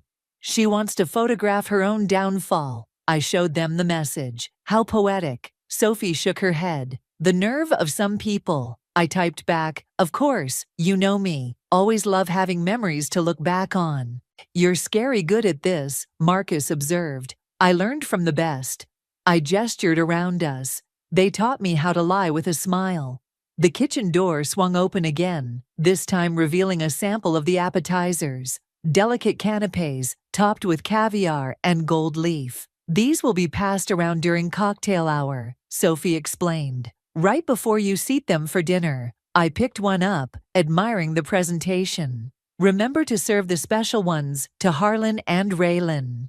The ones with the extra spicy wasabi hidden inside. Don't worry, they'll be marked. Perfect. I checked my watch. I should go. Harlan's cooking dinner tonight, probably trying to ease his conscience. At the door, Marcus caught my arm. Just be prepared. This could get ugly. It already is ugly, I replied. I'm just bringing it into the light. Driving home, I got another text, this time from Jonah. Ran into R at the grocery store. She's wearing the guilt-like perfume. Almost felt sorry for her. Almost. I smiled, typing back. Save your sympathy. She'll need it Saturday. Harlan was in the kitchen when I arrived, stirring something that smelled like his attempt at risotto. Hey, beautiful, where've you been? Just finalizing details for Saturday. I kissed his cheek, tasting the lie in his casual smile. Everything's coming together perfectly. Can't wait, he said, adding too much wine to the risotto. It's been too long since we've had everyone together. I watched him cook, this man who thought he could serve me mediocre risotto and mediocre lies. You're right, it's time everyone was in the same room again. No more secrets. He stirred faster, the rice sticking to the bottom of the pan. No more secrets, he echoed, not meeting my eyes. I smiled, thinking of the menu waiting at Maison Rouge. Each course designed to strip away their pretenses, bite by bitter bite. It's going to be a night to remember. The cocktail hour began exactly as planned. Harlan arrived first, adjusting his tie nervously in the restaurant's mirrored entrance. I watched him through the security feed on my phone, standing in the private dining room. He's here, Marcus announced unnecessarily. And he brought the wine. Let me guess, 2 bottles? 3, actually. 2015, Bordeaux, just like you said. I smoothed my black dress, checking my reflection. Raylan's favorite. He's planning to get her drunk enough to relax. The door opened, and Jonah entered, looking sharp in a navy suit. Ready for the show? Almost. Just waiting for our guest of honor. As if on cue, Raylan walked in, wearing the blue dress from Le Bernardin. She'd styled her hair differently, but the dress was unmistakable. I watched through the feed as she and Harlan carefully maintained their distance, their eyes meeting briefly before darting away. Showtime, I whispered, stepping out into the bar area. Zella, Raylan rushed forward, embracing me, her perfume, the one I'd given her, wrapped around us like a noose. This place is gorgeous.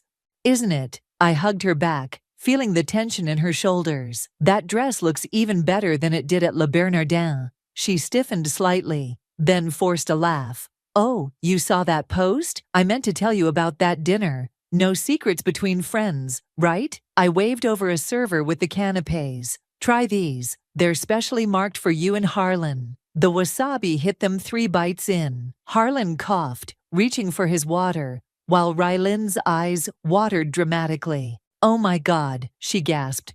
That's intense. Is it? I took a regular one, biting into it delicately. Tastes fine to me. More guests arrived. Couples we'd known for years, all part of our tight-knit social circle. I'd seated them strategically, ensuring maximum visibility for what was to come. Shall we move to the dining room? I gestured toward the double doors. Everyone's place cards are set. Harlan found his seat, frowning when he realized how far he was from Raylan. She sat between Jonah and Kate, looking increasingly uncomfortable as Jonah engaged her in conversation. Remember that night at the wine bar in Soho? I heard him ask her quietly. You looked stunning in that red dress. Raylan's hand shook as she reached for her water. I don't recall. Really, it was just 2 months ago. You were there with... The first course arrived, interrupting their conversation. Oysters gleamed under the soft lighting. Pomegranate seeds scattered like accusations across the plates. These look familiar, Harlan commented, trying to sound casual. They should, I replied, loud enough for everyone to hear. They're from that little place on 8th Street. You know the one, right, Raylin? With the amazing happy hour? She dropped her fork. I've never been there. No? I pulled out my phone, scrolling through photos. That's strange, because I have this picture.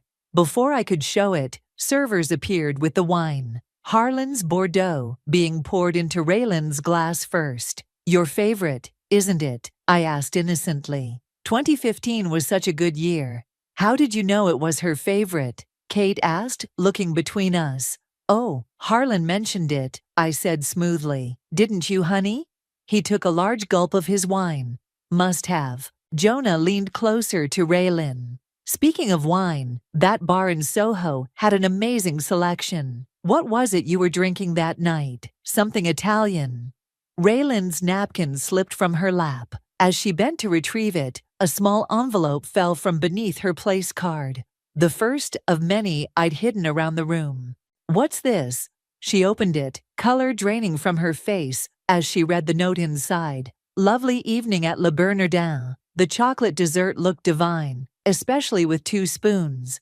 Her eyes met Harlan's across the table, panic flickering between them. I watched as she subtly shook her head at him, a silent warning. Everything okay? I asked, noting how neither had touched their oysters. The pomegranate mignonette might be a bit strong. Like guilt, it tends to leave a bitter taste. The room had grown quieter, other guests picking up on the tension. Kate was looking between Harlan and Raylin with dawning comprehension, while her husband Marcus whispered something to Jonah. Maybe we should have some music, Harlan suggested desperately. Oh, don't worry, I smiled, nodding to Marcus at the control panel. I have something special planned for later. Raylin's phone buzzed, another part of my plan. She checked it under the table, her face paling further at the message I'd scheduled. A photo of her and Harlan outside her apartment, his hand on the small of her back. More wine, I offered, holding up the bottle she'd recommended to my husband months ago. There's plenty to go around, just like friendship, right? Meant to be shared? The oysters sat untouched, pomegranate seeds bleeding into the ice beneath them. The first course wasn't even over, and already their perfect facades were cracking. I caught Jonah's eye across the table, and he nodded slightly. Time for the next course. The pasta arrived steaming, the rich truffle aroma filling the room. Giorgio's signature dish, perfectly recreated down to the last detail. I watched as recognition flickered across both their faces. This looks exactly like. Raylin started, then caught herself. Like what? Kate asked, twirling her fork. Nothing, Raylin mumbled, staring at her plate.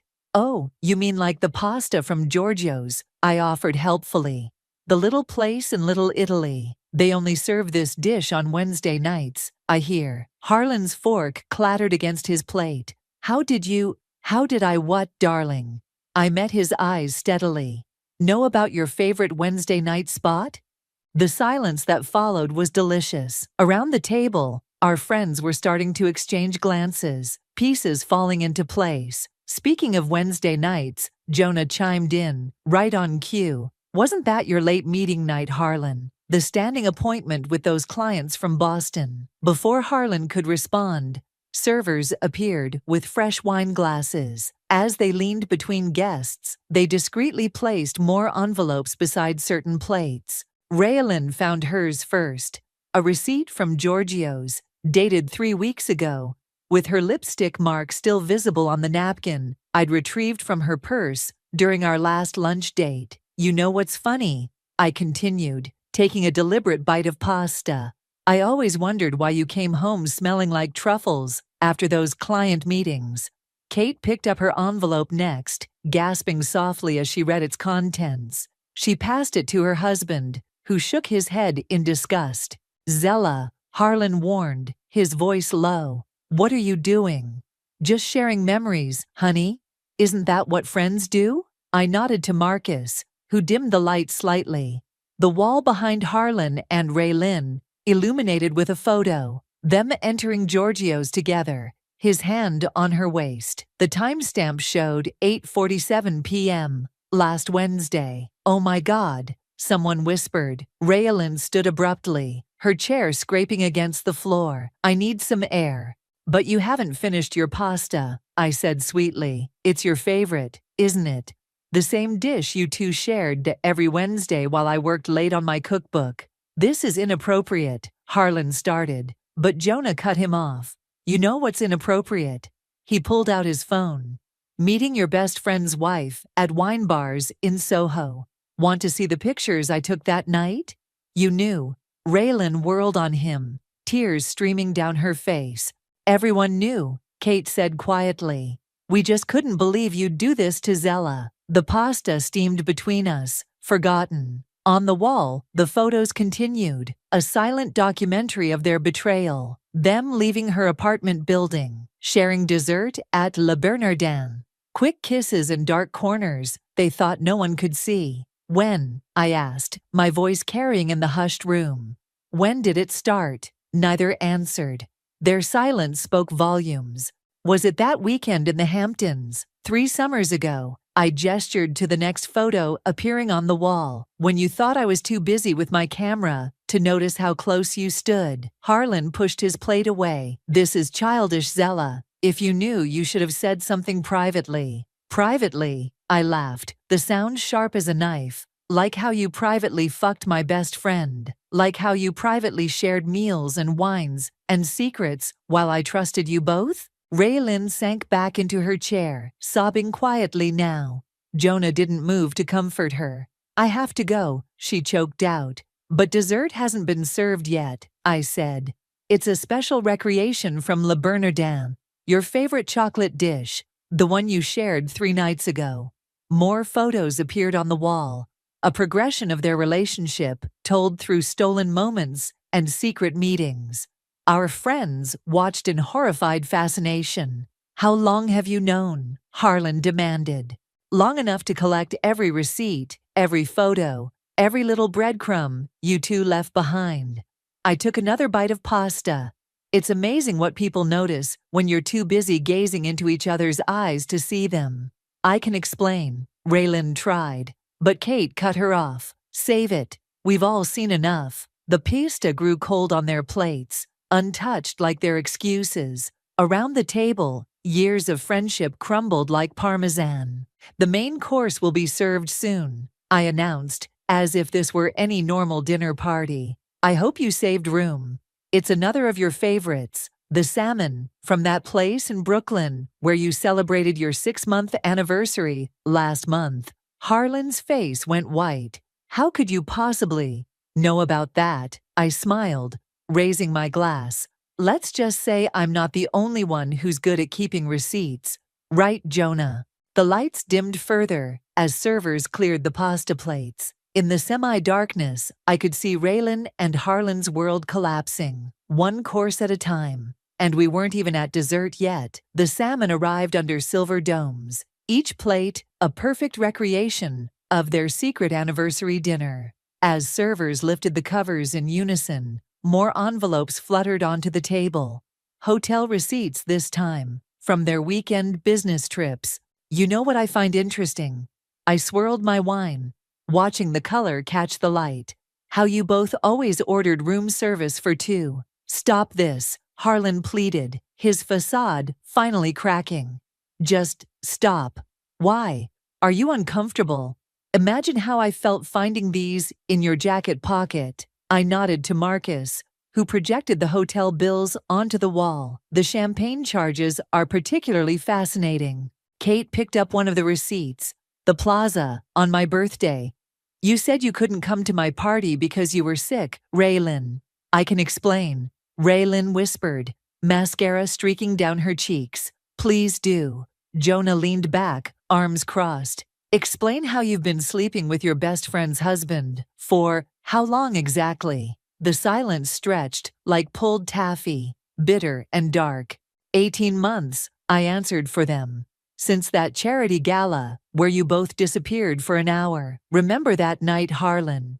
You came home with lipstick on your collar. The same shade Raylan's wearing right now. More photos appeared on the wall. Security camera stills from the hotel lobby. Date and timestamps clear as day. Their pathetic attempts at discretion, entering separately but always within minutes of each other. Jesus Christ, someone muttered. Did you think no one would notice? I cut into my salmon. Or did you just not care? Raylan's phone buzzed again. Another scheduled message. She didn't even check it this time, just sat there trembling. Check your phone, Ray, I insisted. It might be important. Like that text you sent Harlan last week about missing his touch. Her head snapped up. You hacked my phone? No need. You used my laptop to check your messages last month. Forgot to log out of your email. I smiled. Amateur mistake. The salmon sat untouched on their plates, just like their guilt sat heavy in the air. I trusted you, I continued, my voice steady. Both of you. You were my maid of honor, Rylan. You stood next to me and watched me marry him. Was that when it started? Were you already fucking my husband when you helped me pick out my wedding dress? No, she burst out. It wasn't. We never meant. To get caught? Jonah finished. Because that's the only thing you're really sorry about, isn't it? Harlan stood suddenly, his chair scraping back. This is enough. We're leaving.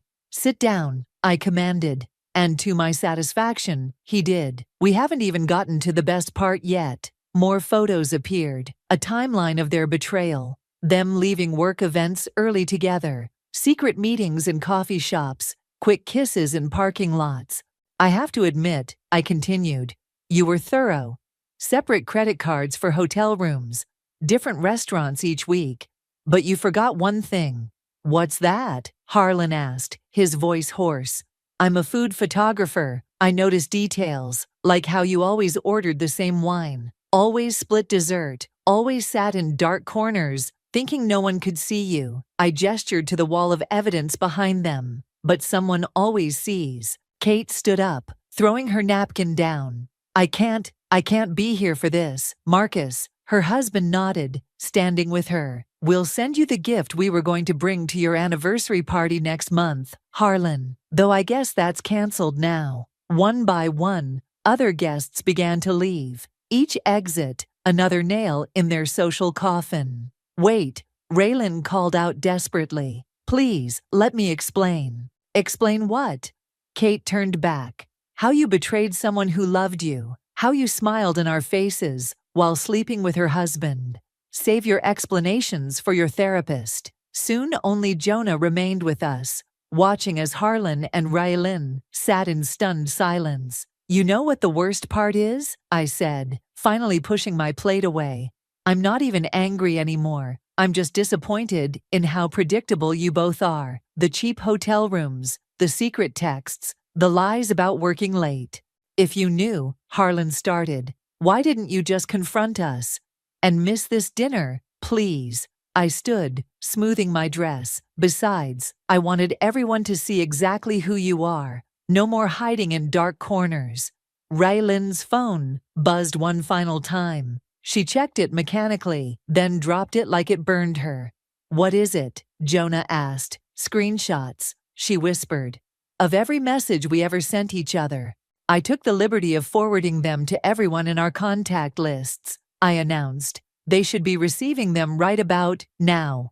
Their phones began lighting up with notifications, messages from friends, family, colleagues, their carefully constructed world of lies crumbling with each incoming text.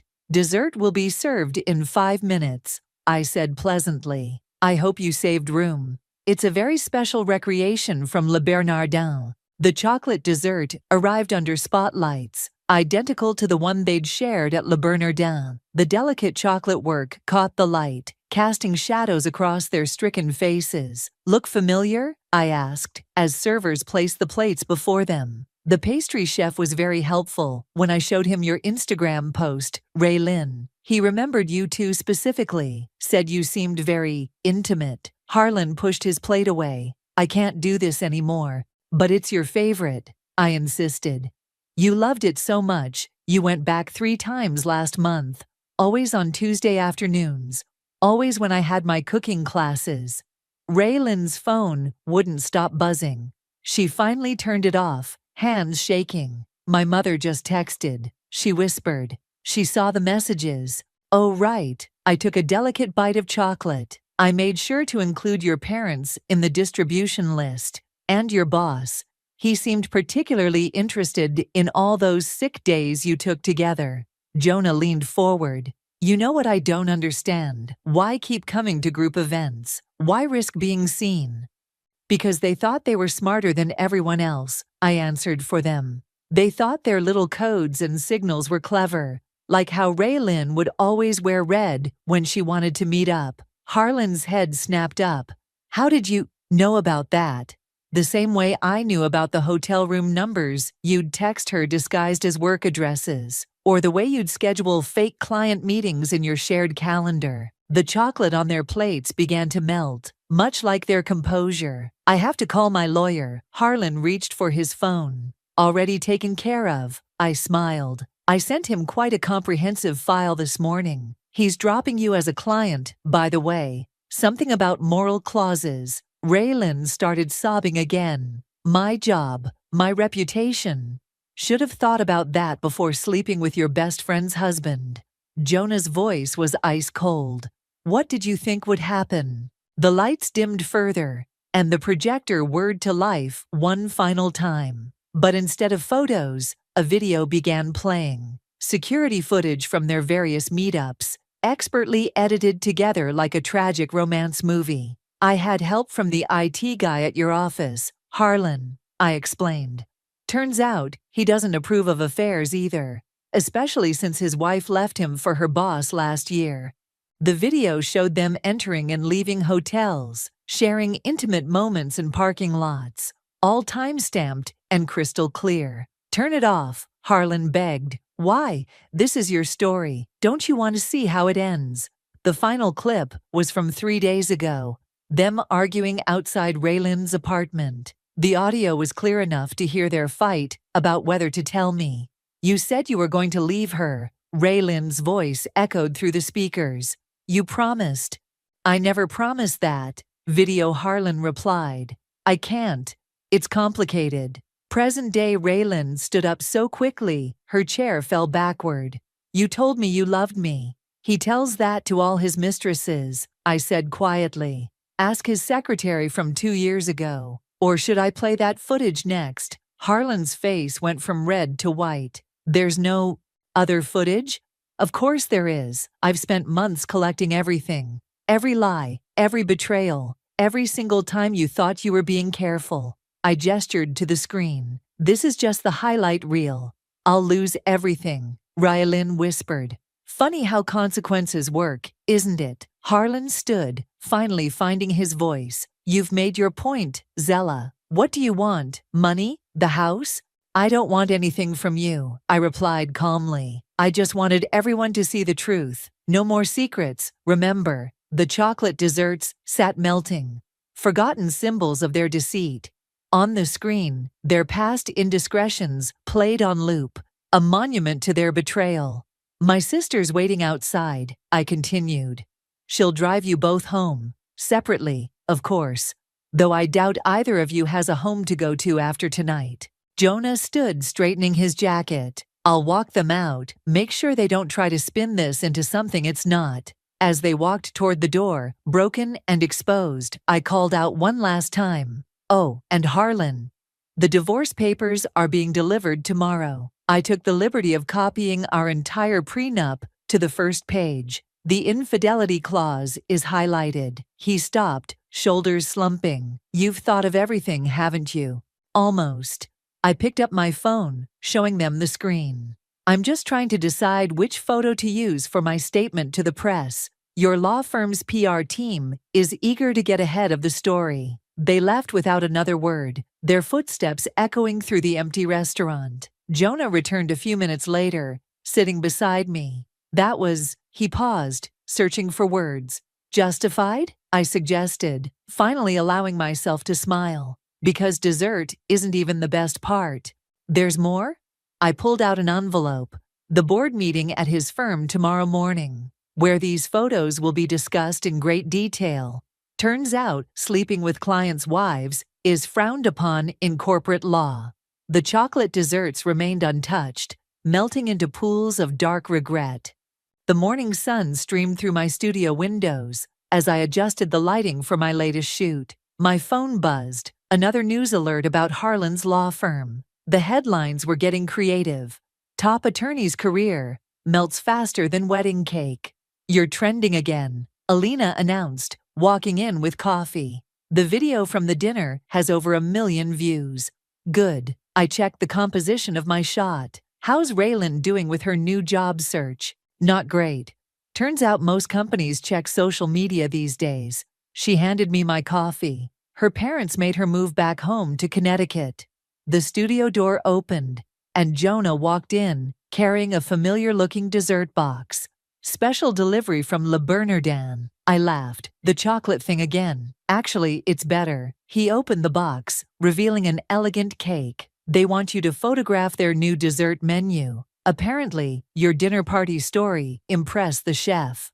Karma's got a sense of humor, Alina mused. My phone buzzed again. A text from Kate. Just drove past your old house. Moving trucks are there. He's really leaving. Speaking of karma, I showed them the message. The prenup worked exactly as planned. Did you ever think about just confronting them privately? Jonah asked, setting up his laptop. Instead of, destroying them publicly? I adjusted my camera settings. They chose to betray me publicly. Every dinner out, every hotel stay, every lie to our friends. That was their choice. I just made sure everyone saw the whole picture.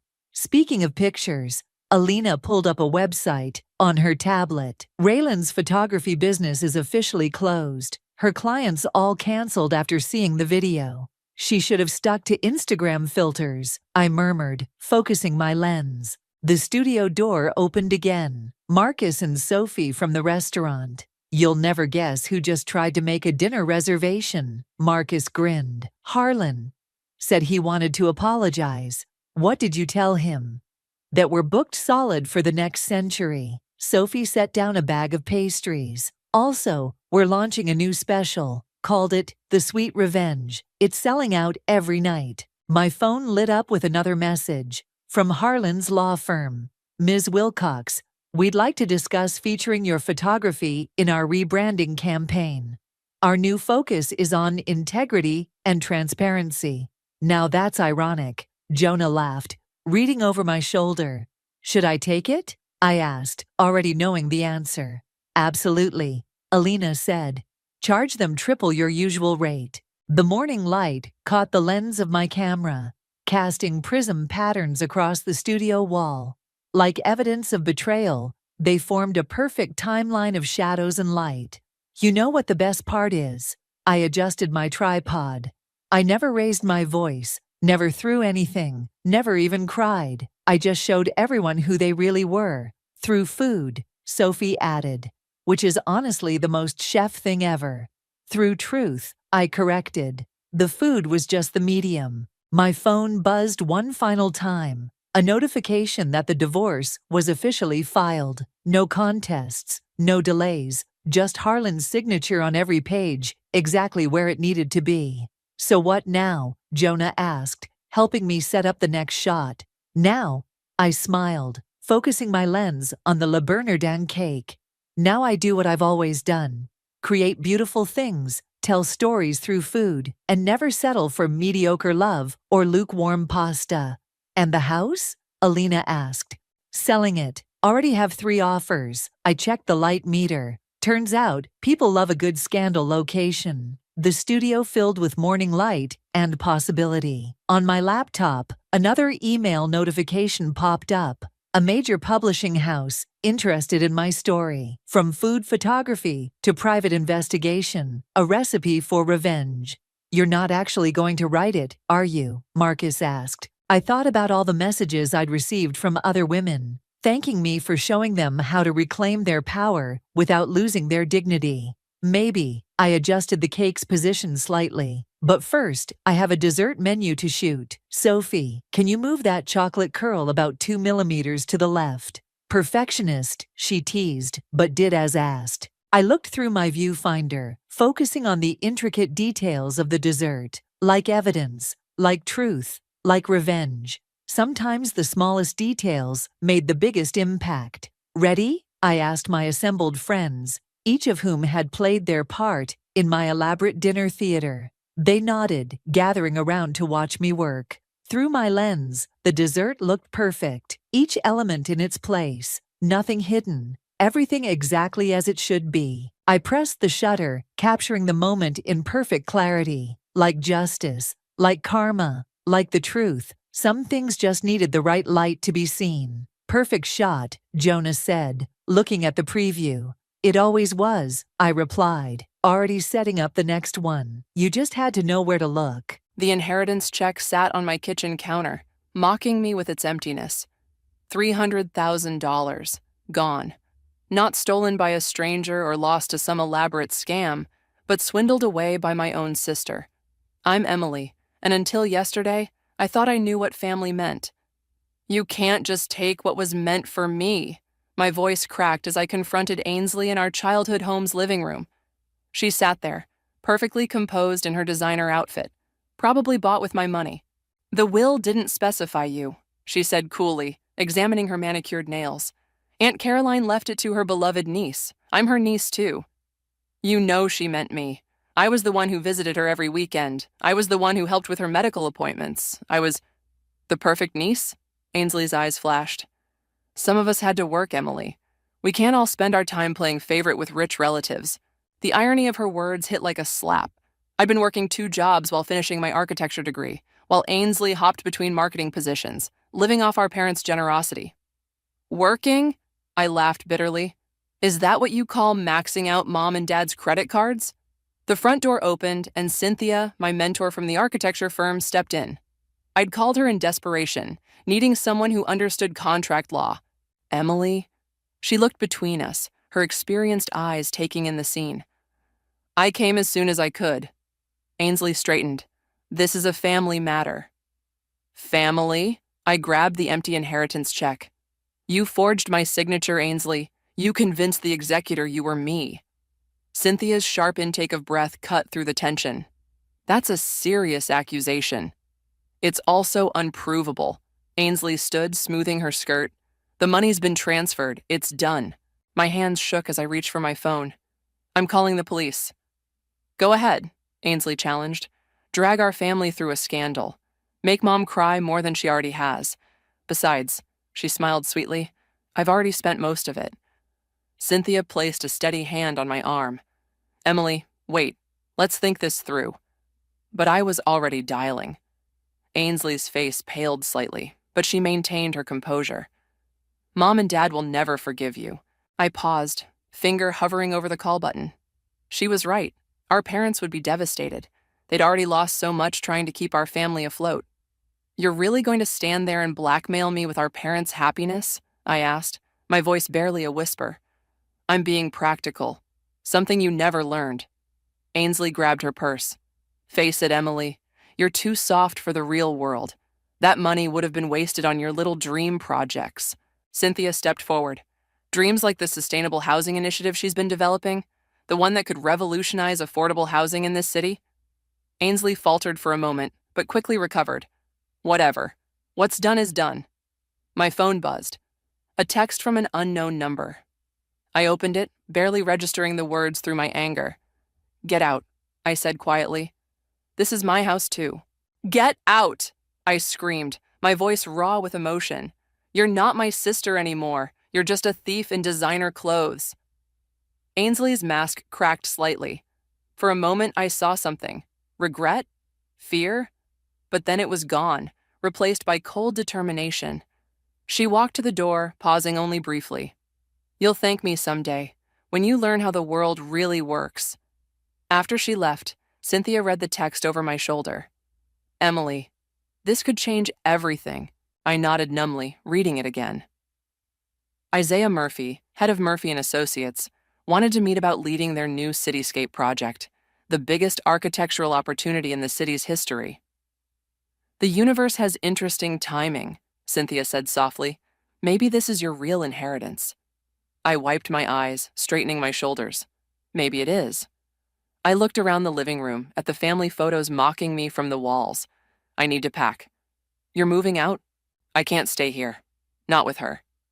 I met Cynthia's concerned gaze. I thought I knew my sister, but the Ainsley I grew up with, she died today, along with every happy memory I had of us. Cynthia helped me pack that night. As we loaded the last box into my car, my phone buzzed again. Isaiah wanted to meet tomorrow morning. You know what they say, Cynthia smiled, hugging me goodbye. Success is the best revenge. I watched our childhood home fade in my rearview mirror, each mile putting distance between me and the betrayal. Aunt Caroline had always said everything happens for a reason. Maybe she was right. Maybe losing my inheritance would lead me to something better, something Ainsley couldn't steal. But first, I had a meeting to prepare for. The Whitfield Tower will redefine our city's skyline. Isaiah gestured at the blueprints spread across the conference room table. And I want you to lead it, Emily. I tried to keep my hands from shaking as I traced the preliminary sketches. This wasn't just a building. It was a 40-story statement of innovation and sustainability, the kind of project architects dream about. Why me? I asked. There must be dozens of more experienced... I've seen your work, Isaiah interrupted. That sustainable housing concept Cynthia showed me, that's exactly the fresh perspective we need. He leaned forward. This is a chance to make history, Emily. Are you in? Absolutely. The word came out before I could overthink it. Perfect. Isaiah stood, straightening his tie. Team meeting in 10 minutes. Time to meet your crew. I followed him down the sleek hallway, my heels clicking against marble floors. After a sleepless night in my new apartment, this felt surreal. Yesterday, I'd lost everything. Today, I was about to lead the biggest project of my career. Isaiah pushed open the glass doors to the main conference room. Everyone, meet your new project lead. The words died in my throat. There, sitting among the faces turning to greet me, was Ainsley. Our eyes met. Her perfect composure slipped for just a second, showing the same shock I felt. Then her mask was back, professional smile firmly in place. Emily, she said smoothly. What a surprise. Isaiah looked between us. You two know each other? We've worked together before, I said before Ainsley could speak. Two could play at this game. The next hour was torture. I introduced myself, outlined my vision for the project, and assigned initial tasks, all while pretending my sister wasn't sitting there, wearing another expensive outfit bought with my stolen money. After the meeting, Cynthia pulled me into her office. You didn't tell me Ainsley worked here. I didn't know. I collapsed into a chair. She must have started recently. God, Cynthia, what am I going to do? Your job, she said firmly. You earned this position. Don't let her take this from you, too. A knock at the door made us both jump. It was Kinley Whitfield, our client, elegant in a power suit that probably cost more than my monthly rent. Emily, she smiled warmly, Isaiah speaks highly of you. Do you have a moment? I followed her to her temporary office, trying to look more confident than I felt. She settled behind her desk, studying me. I'll be direct, she said. This project means everything to my company. I need to know you can handle it. I can, I said firmly. My team? About your team, she interrupted. That young woman, Ainsley, she's been pushing some interesting ideas, very ambitious. My stomach churned. Of course, Ainsley had already started networking with the client. I'm familiar with her work, I said carefully. Good. Kinley smiled. Because she'll be your primary liaison with my office. I think you two will work well together. I managed to maintain my professional smile until I reached the bathroom. Then I gripped the sink, fighting back tears of frustration. The door swung open. Ainsley walked in, checking her lipstick in the mirror. Congratulations on the promotion, she said casually. Though I have to wonder how you managed it without Aunt Caroline's money. Unlike you, I earn things honestly. She turned to face me. You know, I was surprised to see you here. I thought you'd be too busy filing police reports. Don't worry, I straightened, meeting her gaze. I found a better way to handle things. Oh? Her eyebrow arched. And what's that? You'll see. I moved toward the door, then paused. By the way, Ainsley, I noticed some errors in your preliminary reports. Fix them before tomorrow's review. Her face flushed. You can't. I'm your supervisor now, I cut her off. I can and I will. Welcome to the real world, sis. I left her standing there, satisfaction warming my chest. Back at my new desk, I found a message from Trey. Ainsley's friend from the marketing department. Heard about the family reunion, he wrote. Need a drink after work? God, yes, I replied. My computer pinged with another message, this time from Isaiah. He wanted the first design presentation by Friday. 3 days to prove I deserved this position. I opened my design software, pushing thoughts of Ainsley aside. She'd stolen my inheritance, but she couldn't steal my talent or my determination. Emily, Cynthia appeared at my door. Kinley wants to discuss the environmental impact reports. I grabbed my tablet, squaring my shoulders. Let's go. As I walked past Ainsley's desk, I saw her struggling with the corrections I'd requested. For the first time since the inheritance theft, I felt a glimmer of hope. Maybe karma was real after all. You're pushing her too hard, Cynthia warned, sliding a coffee across my desk. The sustainability analysis you assigned Ainsley, that's senior architect level work. She wanted to play in the big leagues, I replied, reviewing Ainsley's latest report. Red marks covered nearly every page. Now she gets to prove herself. This isn't about proving anything, it's about revenge. Before I could respond, Trey appeared in my doorway, his usually cheerful face serious. Emily, we need to talk about Ainsley's workload. Not you too. I rubbed my temples. She has the same assignments as everyone else. Really? He dropped a stack of papers on my desk. Because I've seen everyone's task lists. You're giving her the most complex calculations, the tightest deadlines. If she can't handle it, she shouldn't be on this project. She's been here until midnight every night this week. That's not my problem. But even as I said it, something twisted in my gut. The dark circles under Ainsley's eyes hadn't escaped my notice. Trey leaned forward. Look, I get it. She hurt you. But this isn't you, Emily. You don't know me, I snapped. I know you used to help her with her math homework. I know you stayed up all night when she had the flu senior year. I know. That was before she stole my future. The office went quiet. I'd spoken louder than intended, and through the glass walls I could see several heads turn our way, including Ainsley's. Cynthia closed my office door. Emily, listen to yourself. You're letting this consume you. Meeting in 5 minutes. Isaiah's voice carried through the office. Bring the updated designs.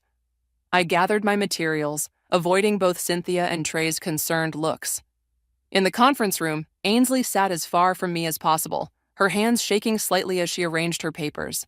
All right, team, Isaiah began. Kinley's arriving in 20 minutes. Where are we with the environmental impact studies? All eyes turned to Ainsley. She stood fumbling with her presentation.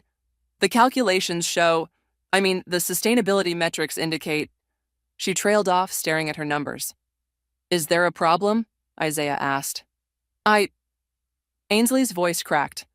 I need more time to verify the data. More time? Kinley's voice cut through the room. None of us had heard her enter. I thought these reports were ready. Ainsley's face went pale. They will be. I just need to double-check. Ms. Whitfield, I interrupted, standing. I can explain the current findings. For the next 15 minutes, I walked through the environmental impact analysis, covering for Ainsley's incomplete work. I knew these calculations inside out. I'd done similar ones for my sustainable housing project. After the meeting, Kinley pulled me aside. Impressive save, though I'm concerned about your team's preparation. It won't happen again, I assured her. See that it doesn't. This project can't afford mistakes. I found Ainsley in the break room, hands wrapped around a cold cup of coffee. For a moment, I saw the little girl who used to crawl into my bed during thunderstorms. You're lucky I could cover for you, I said, keeping my voice neutral. Lucky? She looked up, eyes red-rimmed. You set me up to fail. I gave you work you claimed you could handle. Because you knew I couldn't. She stood abruptly, coffee sloshing over the rim. You're trying to humiliate me, to prove a point. The only point here is that actions have consequences. Like you're so perfect? Her voice rose. You think I don't know about the calls from debt collectors? The maxed out credit cards? At least I'm doing something with the money. By sabotaging my career? By investing in my future, something you never had the guts to do. We were attracting attention again. Through the glass, I could see Cynthia watching with concern. Fix those calculations, I said quietly, or I'll have to report your performance to Isaiah. You wouldn't. Try me. I turned to leave, but her next words stopped me cold. Aunt Caroline would be ashamed of you right now.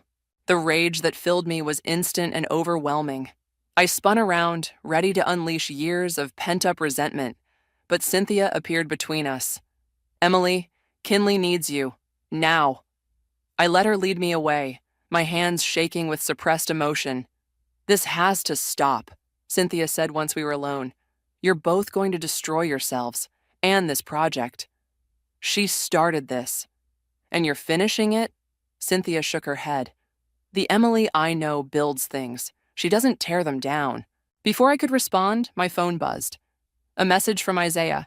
Progress review tomorrow. All team members, no exceptions. I looked through the glass at Ainsley, now bent over her desk, frantically working on those calculations. The satisfaction I'd expected to feel was replaced by something else, something that felt uncomfortably like guilt. Maybe Cynthia was right. Maybe we were both losing ourselves in this war. But I was too far in to stop now. Wasn't I? The progress review was a disaster. Ainsley's hands trembled as she presented her revised calculations, dark circles prominent under her eyes. She'd clearly been up all night, but it wasn't enough. These numbers still don't add up, Isaiah said, frowning at the screen. The energy efficiency ratings are inconsistent with the building's design parameters. I can explain, Ainsley started, but her voice cracked. She reached for her water bottle, knocking it over instead. Water spilled across her papers, bleeding the ink into unreadable smudges. The room fell silent. I watched her trying to salvage the wet documents, and suddenly I was 12 again, watching 9-year-old Ainsley cry over spilled paint on her art project. I'd helped her recreate it that night, staying up until dawn to finish. Perhaps, Kinley said, breaking the silence, we should take a brief recess. As everyone filed out, Ainsley remained frozen, staring at the ruined papers. Without thinking, I stayed behind. Here, I handed her some tissues. Start with the edges first. She looked up, surprise replacing the panic in her eyes. Why are you helping me? I'm not, I stopped, noticing something in her calculations. Wait, you're using the wrong formula here. The sustainability matrix needs to account for solar gain. What? I pulled up a chair, pointing to the numbers.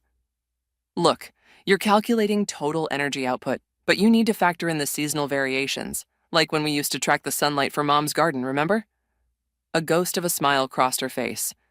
You made me graph everything. I hated it. You still got the best tomatoes in the neighborhood. For a moment, we were just sisters again, sharing a memory. Then reality crashed back as Isaiah returned. Everything all right in here? Ainsley straightened, professional mask back in place. Yes, sir. Emily was just clarifying some calculations.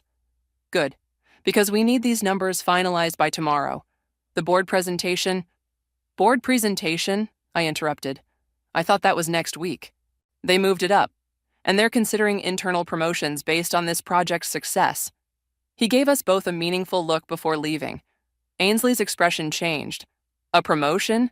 Don't even think about it, I warned, standing up. You can barely handle your current responsibilities.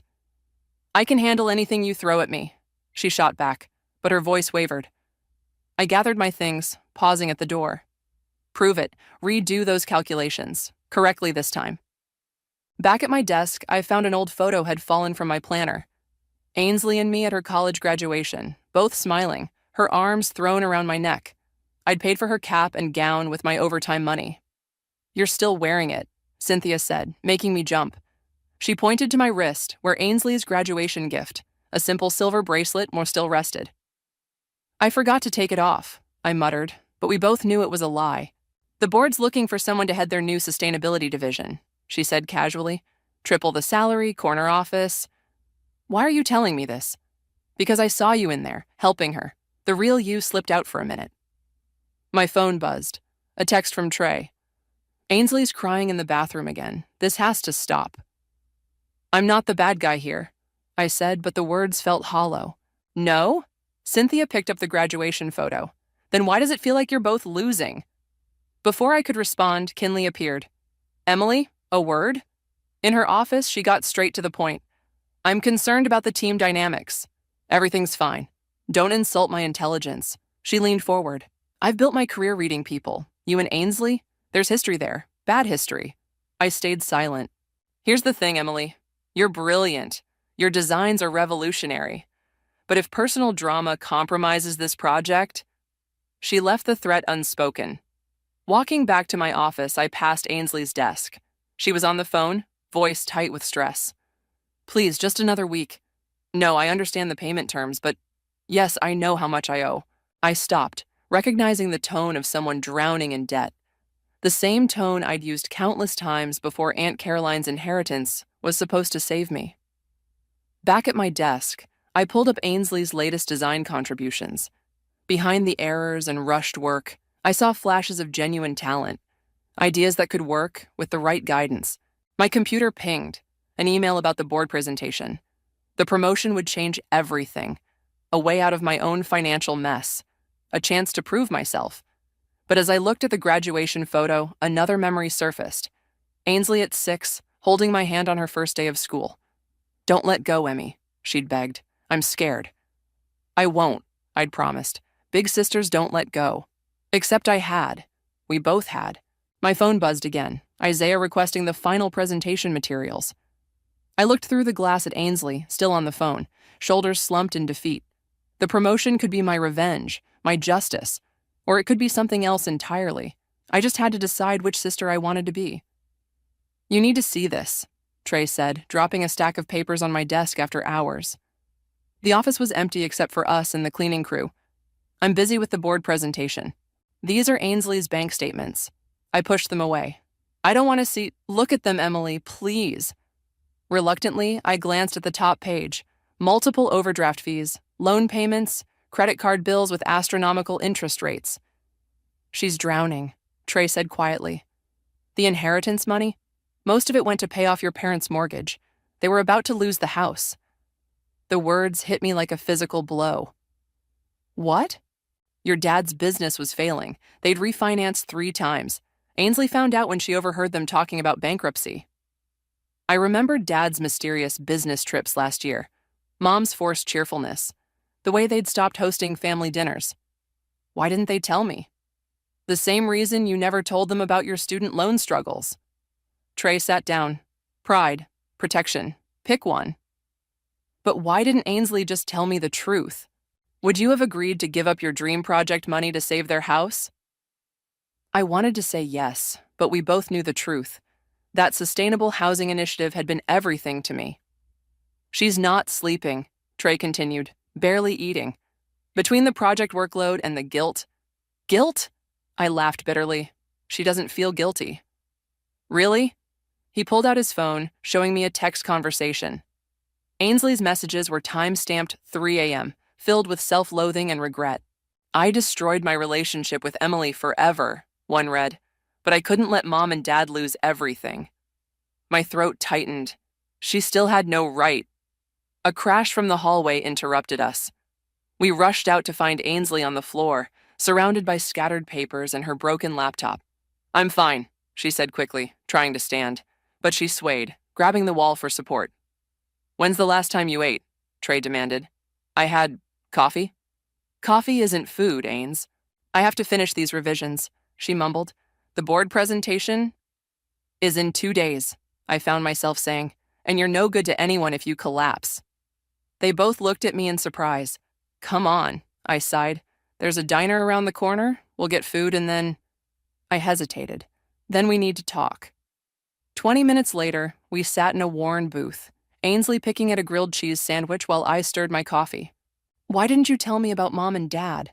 I finally asked. She stared at her plate. You were so excited about your project. Every time you talked about it, your whole face lit up. I couldn't... So you decided stealing was better? I decided saving our parents from homelessness was better. She pushed her plate away. You don't know what it was like finding Dad crying in his office, watching Mom try to sell her jewelry. I had to do something. We could have figured it out together. Like you figured out your student loans, your credit card debt?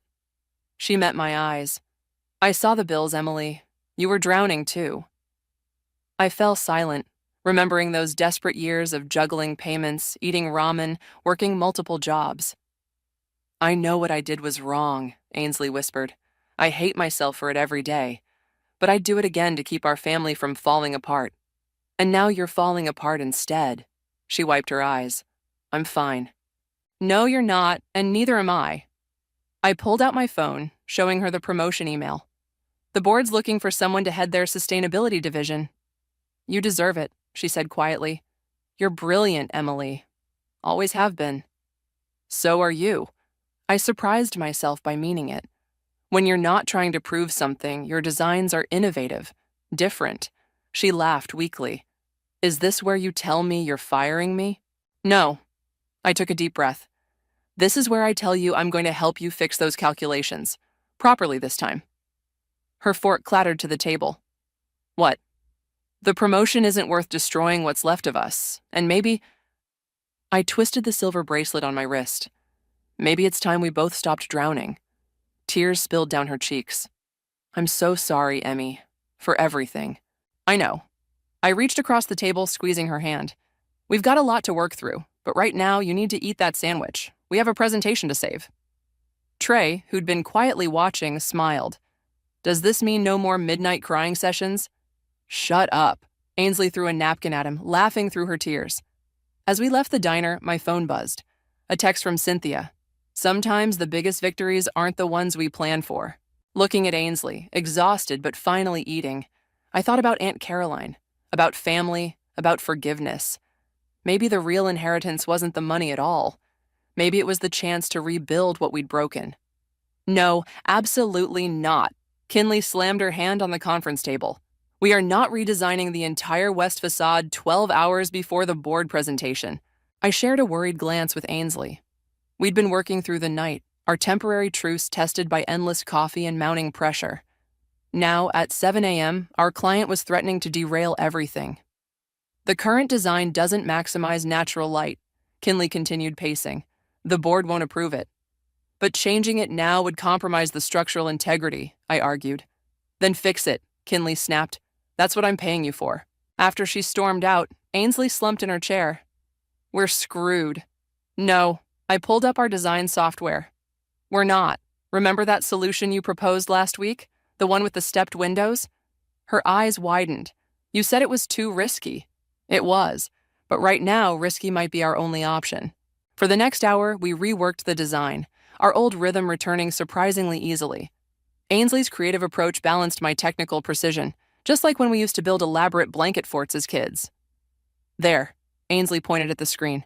If we angle the panels like this, we can increase light penetration without compromising support, I finished. It could work. Could? Isaiah appeared behind us, making us both jump. We need better than could for the board. It will work, I said firmly, but we need the whole team. Isaiah studied us for a moment, then nodded. You have 4 hours. The office transformed into organized chaos. Trey coordinated with contractors, running cost analyses. Cynthia helped us refine the technical specifications. Even the cleaning staff pitched in, keeping us supplied with coffee and snacks. Your calculations were right, I told Ainsley as we fine-tuned the design. About the solar gain, I just didn't want to admit it. She looked up, surprised. Really? Really. You see things differently than I do. Maybe that's not bad? A small smile crossed her face. Remember when I redesigned your treehouse blueprints? You added a secret trap door, I laughed. Dad nearly had a heart attack. But it worked. Yeah, I said softly. It did. The moment was interrupted by Kinley's return. She studied our new design in silence, her expression unreadable. Well, I asked finally. It's unexpected. She turned to face us. Bold, innovative, possibly brilliant or completely insane. Sometimes those are the same thing, Ainsley said. Kinley's lips twitched. You sound like my daughter. She straightened her jacket. Make it work. The board meets at 2. As she left, Isaiah called everyone together. 4 teams, 2 hours. Emily, Ainsley, you're presenting. Both of us? Ainsley asked. Problem with that? We looked at each other. No, I said. No problem. The next 2 hours passed in a blur of last-minute adjustments and presentation prep. At one point, I found Ainsley in the break room, practicing her part. You're rushing the sustainability metrics, I said. I know, what if I mess up again? You won't. I handed her a granola bar. But eat something first. You're still too pale. She took it, hesitating. Emily, if this works, about the promotion, let's just get through today. The boardroom was intimidating, all dark wood and stern faces. As we set up our presentation, I noticed Ainsley's hands shaking slightly. Under the table, I reached over and squeezed her hand once, like I used to do before her school plays. She squeezed back. Ladies and gentlemen, I began, we'd like to present a revolutionary approach to the Whitfield Tower design. For the next 30 minutes, we tag-teamed the presentation. Ainsley handled the creative vision while I covered the technical details. When questions came, we fielded them together, our different perspectives creating a more complete picture. This is unusual, one board member said finally, but impressive, very impressive. Kinley was beaming. Isaiah looked proud. Even Cynthia, watching from the back, was wiping her eyes. As we packed up, Ainsley turned to me. That felt right, I suggested. Yeah. She fiddled with her presentation notes. Listen, about the promotion. Mrs. Stanley? A board member approached. Both of you, we'd like to discuss something. We followed him to a smaller conference room where several board members waited. We've been considering the new sustainability division, he began, and after today's presentation, we'd like to propose something different. I held my breath. We'd like to offer you both positions. Co-directors, your different approaches working together could be exactly what this company needs. Ainsley and I stared at each other, months of anger and hurt colliding with decades of sisterhood. Well, he asked, what do you say? The answer, I realized, would change everything, again. But this time, we'd face it together. Co-directors? I paced Cynthia's office after the meeting. It's insane. We can barely work together on one project. You did today, she pointed out. That was different. We were desperate. Were you? She raised an eyebrow. Or did you finally stop fighting each other and start fighting for something? Before I could respond, Ainsley burst in. We need to talk. I'll give you two some privacy, Cynthia said, heading for the door. No, stay, Ainsley said. Please, we might need a witness. I crossed my arms. A witness for what? Ainsley pulled an envelope from her bag. This is a cashier's check for the inheritance money. My heart stopped.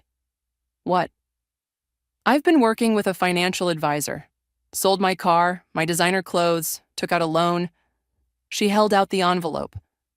It's not all of it yet, but it's a start. My hands shook as I took it. Why now? Because I can't start something new while carrying old guilt. She met my eyes. I was wrong, Emily. So wrong. And I'm not asking for forgiveness, but I am asking for a chance to make it right. By throwing money at it? No. She took a deep breath. By being honest about everything. For the next hour, she laid it all out. The desperate phone call from Mom about the house, Dad's failing business, the mounting debts, her own struggles with feeling second best. I convinced myself I was doing the right thing, she said, wiping tears. That saving the house was worth losing my sister. But it wasn't. Nothing was worth that. Why didn't you just talk to me? Because you always fix everything. She stood, frustrated. You're the responsible one, the successful one. I wanted to be the hero for once, to prove I could solve problems too. By creating bigger ones? I know I screwed up everything, and now they're offering us this amazing opportunity and I don't deserve it and... Stop. I held up my hand. Just stop. The office fell silent. Through the glass walls, I could see our colleagues trying not to stare. You're right, I said finally. You screwed up. Massively, but maybe I did too. With the revenge, the impossible assignments. I became someone I didn't like very much. Cynthia cleared her throat. If I may, I've watched you both these past weeks. The anger, the competition, but also the potential. Today proved what you can accomplish together. It was one presentation, I argued. It was more than that, Ainsley said quietly. It was us, the real us, before money and jealousy and stupid pride got in the way. My phone buzzed, a text from Mom. Heard about your promotion opportunity, both of you, so proud. They know, Ainsley said, seeing my expression. I told them everything last night, about the inheritance, the house, all of it. How did they take it? Dad cried, Mom yelled. Then they both hugged me and said they'd rather lose the house than see their daughters destroy each other. Fresh tears spilled down her cheeks. They're selling the house anyway, moving to something smaller. They want us to focus on healing, not debt. I looked at the check in my hands, at my sister's tear-stained face, at the photo of us still sitting on my desk. The board wants an answer by tomorrow, I said. I know. She straightened. And whatever you decide, I'll respect it. If you want the position alone, it's yours. I can find another job. That's not... I stopped, frustrated. This isn't about the job anymore, is it? No, she whispered. It's not. Cynthia stood. I'm going to get coffee, lots of coffee. You two, figure this out. After she left, Ainsley and I stared at each other across the office. Years of love and hurt and competition hung between us. Remember when we were kids, I said slowly, and we'd build those crazy Lego cities? You always did the structure, I did the decorations. And they always worked better together than apart. She caught her breath. Emily, I'm still angry, I said firmly. This isn't a magical fix. We have a lot to work through. I know. And if we do this, there have to be rules, boundaries, complete honesty. Hope flickered in her eyes. Does that mean... It means I'm willing to try. For the project. For us. She started to smile, then stopped herself. What about the inheritance money? I looked at the check again. Keep it. Use it to pay back your loans. Consider it an investment in our future. Our future? Yeah. I managed a small smile. After all, co-directors should start with a clean slate. She launched herself at me, hugging me fiercely. For a moment, I stiffened. Then slowly, I hugged her back. Outside the office, I saw Cynthia watching, coffee forgotten in her hands. She gave me a proud nod. Maybe we were crazy. Maybe this would all fall apart. But maybe, just maybe, we could build something stronger than before. Together. It's perfect, Kinley breathed, staring up at the nearly completed Whitfield Tower. Absolutely perfect. The morning sun caught the stepped windows of the west facade, sending ribbons of light dancing across the plaza. Around us, construction crews were putting the finishing touches on the sustainability features Ainsley and I had designed together. Not quite perfect, I said, checking my tablet. The solar panels on the south side still need adjusting. Always the perfectionist, Ainsley teased, joining us. The energy efficiency ratings are already exceeding projections. Speaking of projections, Kinley turned to face us. The board is very interested in expanding this design concept to other cities. My heart skipped. Other cities? They're calling it the future of sustainable architecture. Your future, specifically. She smiled. Assuming you're both interested? Ainsley and I exchanged glances. 6 months of working together as co-directors had taught us to read each other's expressions. We'll need to discuss it, I said carefully. Of course. Kinley checked her watch. The ribbon-cutting ceremony is in 2 hours. Try to decide before then? After she left, Ainsley and I walked the plaza, our heels clicking on the recycled glass pavement we'd insisted on using. Remember when we first saw this site? Ainsley asked. It was just an empty lot. Now it's going to change how cities think about sustainable development. I touched one of the living wall panels. All because you insisted on integrating vertical gardens. And because you figured out how to make them work structurally. She paused. We make a good team, don't we? When we're not trying to destroy each other, yeah, we do. A construction worker called us over to check some final details. As we worked, I noticed Ainsley kept checking her phone. Everything okay?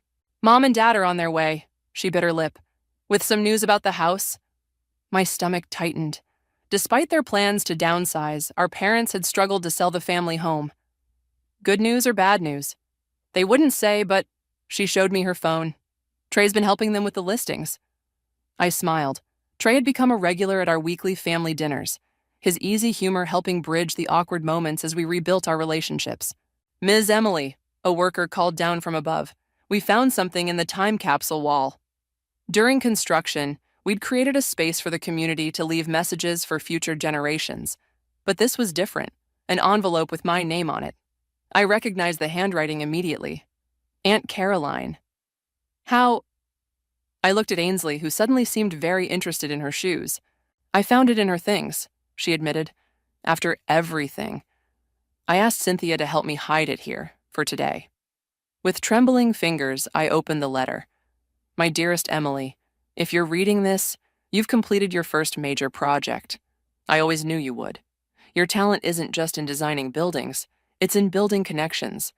Between spaces, between ideas, and most importantly, between people. Money can start dreams, but it can't sustain them. That takes something stronger. Something I see every time you help your sister with her homework, or when she makes you laugh after a hard day. Take care of each other. Build something wonderful together. All my love, Aunt Caroline. I wiped my eyes, smudging my mascara. You didn't read it? Ainsley shook her head. It wasn't mine to read. Before I could respond, our parents arrived. Mom was practically bouncing with excitement. We sold the house, she announced, to a lovely young family, and, she glanced at Dad. We found something perfect for us, a fixer-upper. A what? Ainsley and I said simultaneously. Dad grinned. We thought maybe our architect daughters could help us design some renovations, together. I looked at Ainsley, seeing my own smile reflected back. I think we can handle that. Speaking of handling things, Cynthia appeared, looking elegant despite the construction dust. The press is arriving for the ceremony. As we headed inside to prepare, Ainsley grabbed my arm. About Kinley's offer? The multi-city expansion? Are we ready for that? To take our partnership bigger? I thought about Aunt Caroline's letter, about connections and buildings and sisters who could be both rivals and allies. I think, I said slowly, that we're ready for anything, as long as we do it together. She hugged me quickly. I love you, Emmy. Love you too, brat. I pulled back. Now come on, we have a building to launch. The ceremony was a blur of speeches and photographs, but one moment stood crystal clear. Ainsley and I cutting the ribbon together, our free hands clasped between us. Above us, the tower we designed caught the light, sending it dancing across the city. Not just a building, but a bridge, between past and future, between sustainability and innovation, between two sisters who'd found their way back to each other. And as cameras flashed and applause thundered, I felt Aunt Caroline's presence, smiling down on the something wonderful we'd built together.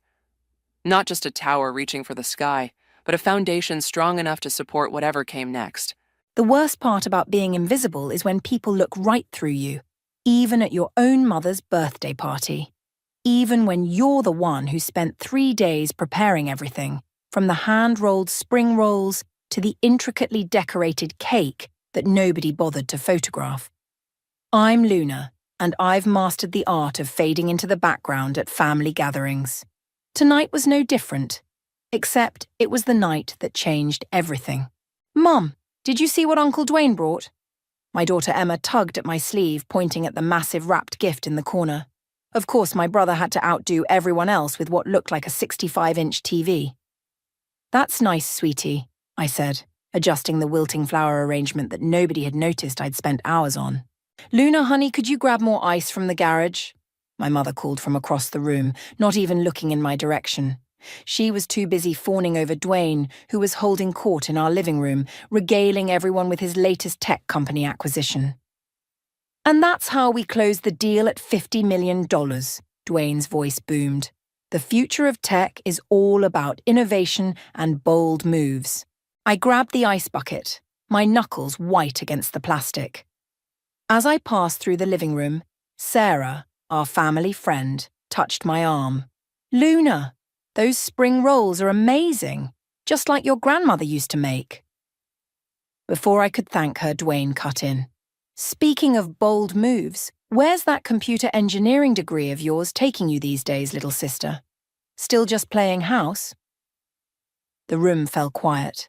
Even the kids stopped their chatter. I'm raising my daughters, I said, my voice steadier than I felt. Someone has to be there for the next generation of innovators. Dwayne laughed, that condescending chuckle that made me want to throw the ice bucket at his head. Right, because that's exactly what your degree was meant for, packing lunches and driving carpool. Dwayne, our sister Freya warned, but he was on a roll. I mean, let's be honest, Luna. You had potential once, but you chose to waste it. Not everyone's cut out for the tech world. Some people are meant to stay in the shallow end of the pool. My mother chuckled nervously. Oh, Dwayne, you're terrible. Luna, where's that ice? I stood there, ice bucket frozen in my hands, as my 10-year-old daughter looked up at me with confused eyes. In that moment, something snapped. You know what, Dwayne? I set the bucket down with a thud. You're right. Not everyone's cut out for the tech world. Some people need to buy their way to the top, acquiring other people's innovations because they can't create anything themselves. The room went dead silent. Dwayne's face darkened. Luna, my mother gasped.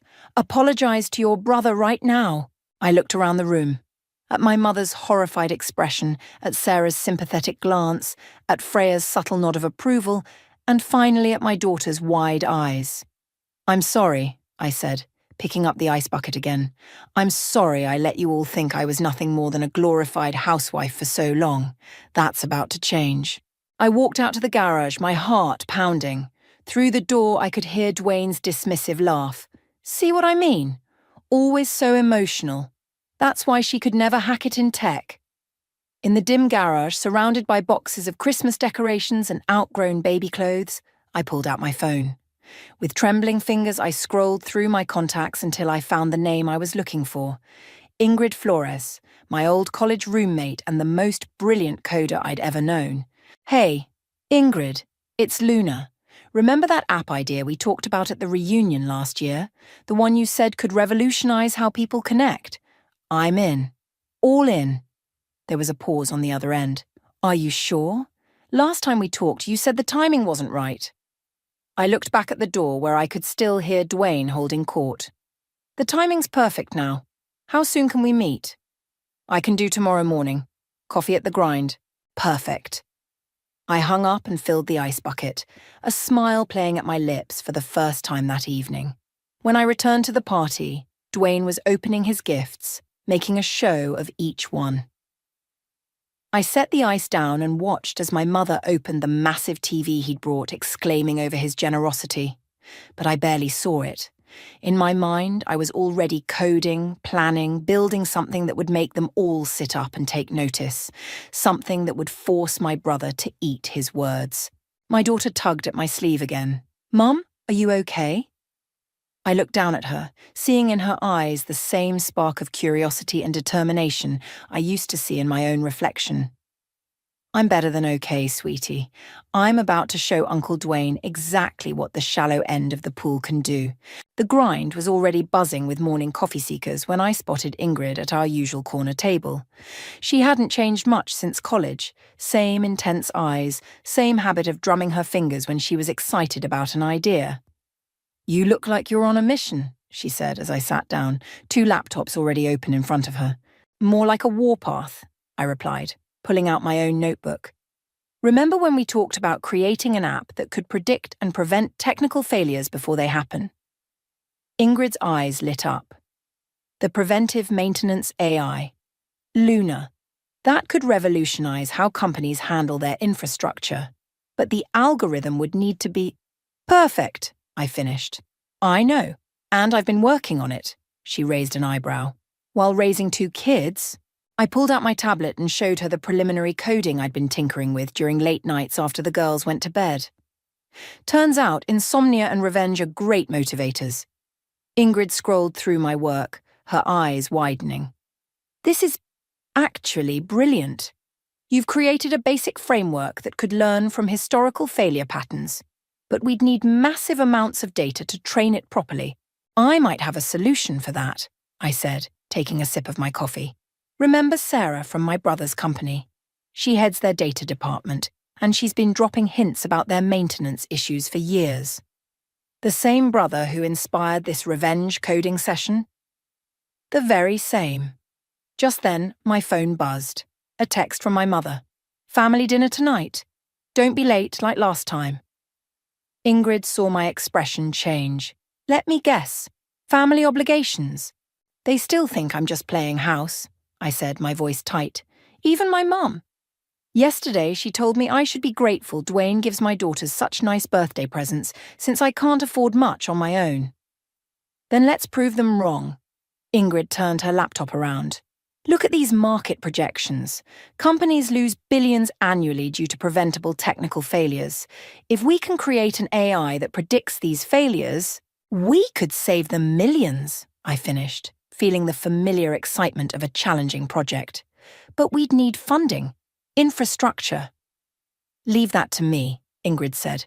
I've got connections from my time at Silicon Valley, but Luna, are you sure you're ready for this? It's going to be intense. Before I could answer, my daughter Emma's face appeared in the coffee shop window, pressed against the glass. My other daughter Lily waved frantically beside her. Mom, we finished soccer practice early. They burst into the cafe, still in their uniforms. Girls, this is my friend Ingrid, I said as they bounded over. We used to code together in college. You code? Emma's eyes went wide, but Uncle Dwayne said, Uncle Dwayne doesn't know everything, I cut in, perhaps too sharply. Actually, Ingrid and I are working on something pretty exciting. What is it? Lily peered at the laptops. Ingrid smiled and turned her screen toward them. See these patterns? We're teaching computers to predict when other computers might break, so we can fix them before they do. Like when my tablet knew its battery was going to die, Emma asked. Exactly like that. But for big companies with thousands of computers, I said, watching their faces light up with understanding. That's so cool, Lily exclaimed. Can we help? I looked at their eager faces, then at Ingrid. Actually, yes. How would you girls like to be our first test users? We'll need people to try out the app once we build it. Will Uncle Dwayne use it too? Emma asked innocently. Ingrid caught my eye, a slight smirk playing on her lips. Oh, I have a feeling your Uncle Dwayne will definitely be interested in what your mom creates. After dropping the girls at home, I returned to find Ingrid had already drafted a basic project timeline. We can have a prototype in 3 months, she said. But Luna, you'll need to be all in. No holding back. I thought about Dwayne's smirk at yesterday's party, about my mother's dismissive attitudes, about my daughter's amazed faces when they saw what I could do. I'm all in, I said, pulling my laptop closer. But let's make it 2 months. I want to be ready before Dwayne's big merger announcement. Now that's the Luna I remember from our coding competitions, Ingrid grinned. The one who always found a way to shave time off her algorithms. We worked until the sun started setting, the coffee shop emptying around us. My phone buzzed again. Another reminder about family dinner. Go, Ingrid said, waving me off. Keep up appearances, I'll start setting up our development environment. As I gathered my things, she caught my arm. Luna, just remember, the best revenge isn't just success, it's success they never saw coming. I smiled, thinking of my brother's condescending laugh. Oh, they won't see this coming. Not until it's too late to stop it. Walking to my car, I felt lighter than I had in years. The path ahead would be challenging, but for the first time since college, I felt truly alive. The code was flowing through my mind again. And this time, I wouldn't let anyone tell me to stay in the shallow end. Mom, your laptop is making weird noises again, Emma called from the kitchen table, where she was supposedly doing her homework. That's because it's running complex calculations, I explained, not looking up from my screen. The prototype was coming along faster than expected, but we still had bugs to fix. My phone buzzed. Freya, where are you? Mom's having a fit that you missed Sunday brunch. Again? I glanced at the clock. 2:30 p.m. Damn. Girls, pack up your stuff. We need to visit Grandma. 20 minutes later, we pulled into my mother's driveway. Dwayne's Tesla was still there, of course. He never missed a family gathering. There's my favourite nieces. Dwayne's voice boomed as we entered. He was sprawled on the couch, watching golf. Your mom finally remembered we exist, huh? We were busy, Emma said proudly. Mom's teaching us about artificial intelligence. The room went quiet. My mother appeared from the kitchen, wiping her hands on her apron. Luna, really? Filling their heads with complicated nonsense when they should be focusing on school? It's not nonsense, Lily protested. Mom's building something amazing. Dwayne laughed. Is she now? What's amazing about it, kiddo? Before I could stop her, Lily launched into an explanation. It's an app that can predict when computers are going to break. Mom says it could save companies millions of... Lily, I cut in sharply, but the damage was done. Dwayne sat up, his amusement fading. Is that so? And where exactly are you getting the data to train this magical AI? That's none of your business, I said, steering the girls toward the kitchen. Mom, do you have any leftovers from brunch? But Dwayne wasn't letting it go. He followed us, his golf game forgotten. Actually, it is my business, especially if you're planning to use any proprietary information. Not everything revolves around your company, Dwayne. Freya appeared in the doorway, sensing the tension. Hey, girls, want to help me check on the garden? After they left, Dwayne lowered his voice. Listen, Luna, playing around with code might be a fun hobby, but don't go getting serious ideas. The tech world isn't for amateurs.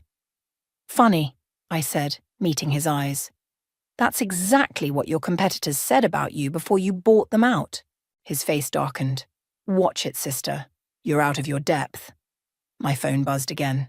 Ingrid. Major breakthrough. The prediction accuracy is at 94%.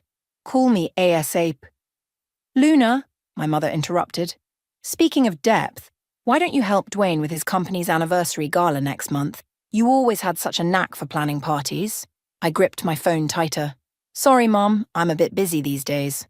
Too busy for family? She shook her head.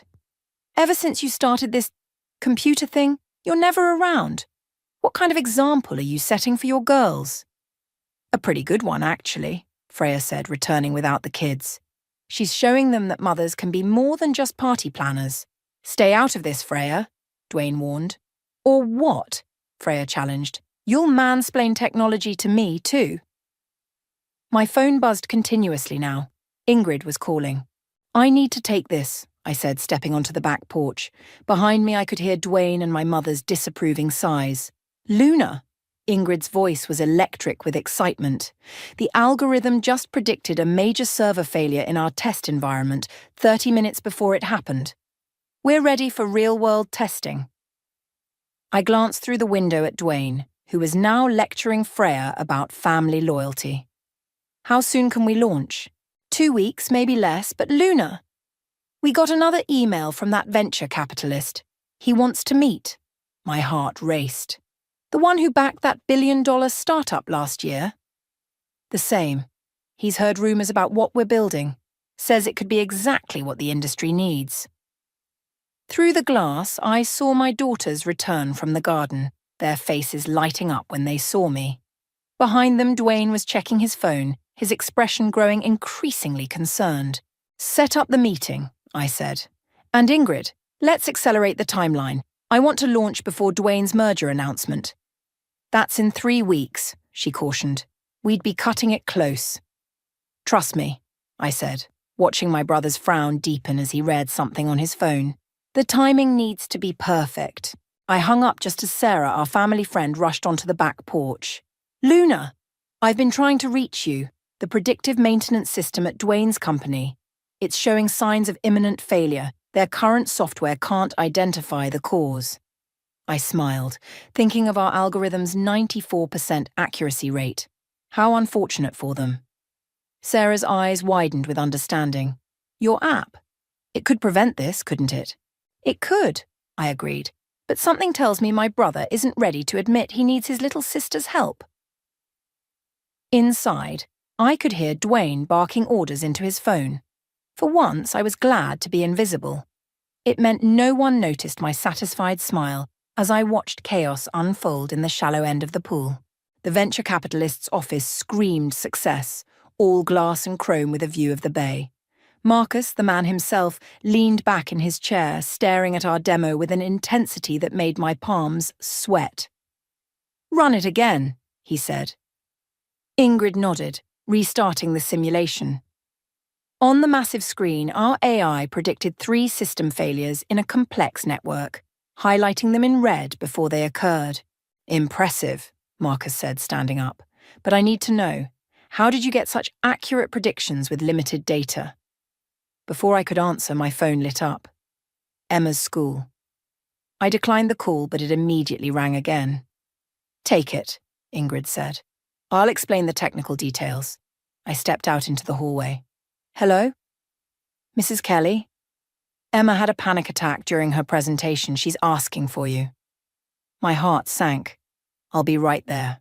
Back in the conference room, Marcus was nodding enthusiastically at Ingrid's explanation. The pattern recognition is revolutionary. With proper backing, this could... I have to go, I cut in. Family emergency. His expression shifted.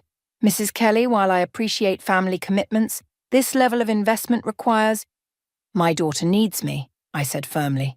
Ingrid can handle the technical questions. I'll be back in an hour. I caught Ingrid's supportive nod as I rushed out, but Marcus's frown followed me to the elevator.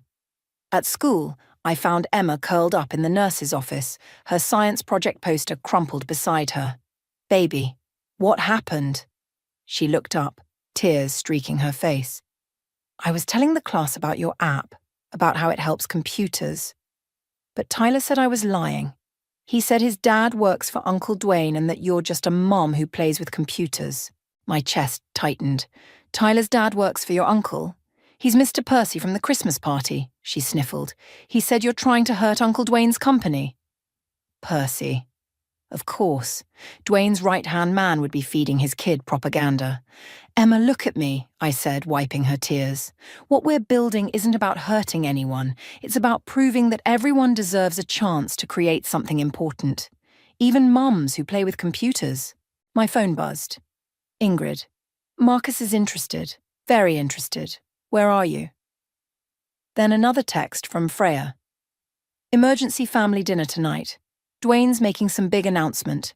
Mom says attendance non-negotiable. Can we go home? Emma asked. I don't want to see Tyler again today. I looked at my daughter's tear-stained face, then at the messages on my phone. How about we make a deal? We'll go home, get cleaned up, and then show everyone exactly what your mom can do. Back at the venture capitalist's office, Emma sat quietly in the corner with her tablet while I finished the presentation. Marcus was still there, along with 2 other investors. The market potential is clear, Marcus said, but your brother's company is announcing a competing product next week. I felt Emma tense behind me. No, they're not, I said confidently. They're announcing a merger. One that depends on their current systems working perfectly for the next month. Marcus raised an eyebrow. And you know this how? Because I know my brother. And I know his systems better than he thinks I do. Mom, Emma called out. Uncle Dwayne's company is trending on Twitter. We all turned to look at her tablet. The headlines were brutal. Major system failure at tech giant. Customers report widespread outages. My phone exploded with notifications. Freya, you need to get to Mom's now. Dwayne is losing it. If you'll excuse me, I said to Marcus. I believe my family needs me. He stood up, extending his hand. We'll have the paperwork ready tomorrow. 5 million in initial funding. Emma's eyes went wide. Mom, that's... Just the beginning, I finished, shaking Marcus's hand. The drive to my mother's house was tense. Emma kept refreshing Twitter, reading out updates about Dwayne's company's meltdown. We walked into chaos. Dwayne was pacing the living room, shouting into his phone. Percy was there too, looking pale. This is sabotage, Dwayne was saying. Find out who's responsible. My mother rushed to hug Emma. Luna, where have you been? Your brother needs family support right now. Actually, I said, loud enough to cut through the noise, what he needs is a better predictive maintenance system. The room fell silent. Percy's eyes narrowed. Like the one you've been developing? Exactly like that, I replied, pulling out my tablet. The same one that predicted this failure 3 days ago. Dwayne's face went from red to purple. You knew? You knew this would happen and you didn't say anything? Like you said, brother, some people need to stay in the shallow end of the pool. I met his gaze. But sometimes, the shallow end is where you find the cracks in the foundation. Emma stepped forward, her voice small but clear. Mom's app could fix everything, Uncle Dwayne, if you'd just listen to her. The room held its breath as Dwayne looked from his niece to me, his company crumbling around him, his perfect image shattering like the systems he'd failed to protect. How much?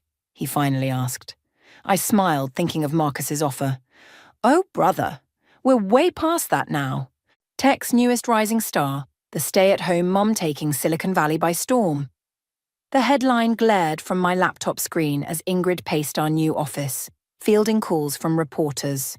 "No, she's not available for comment right now," she said for the 100th time.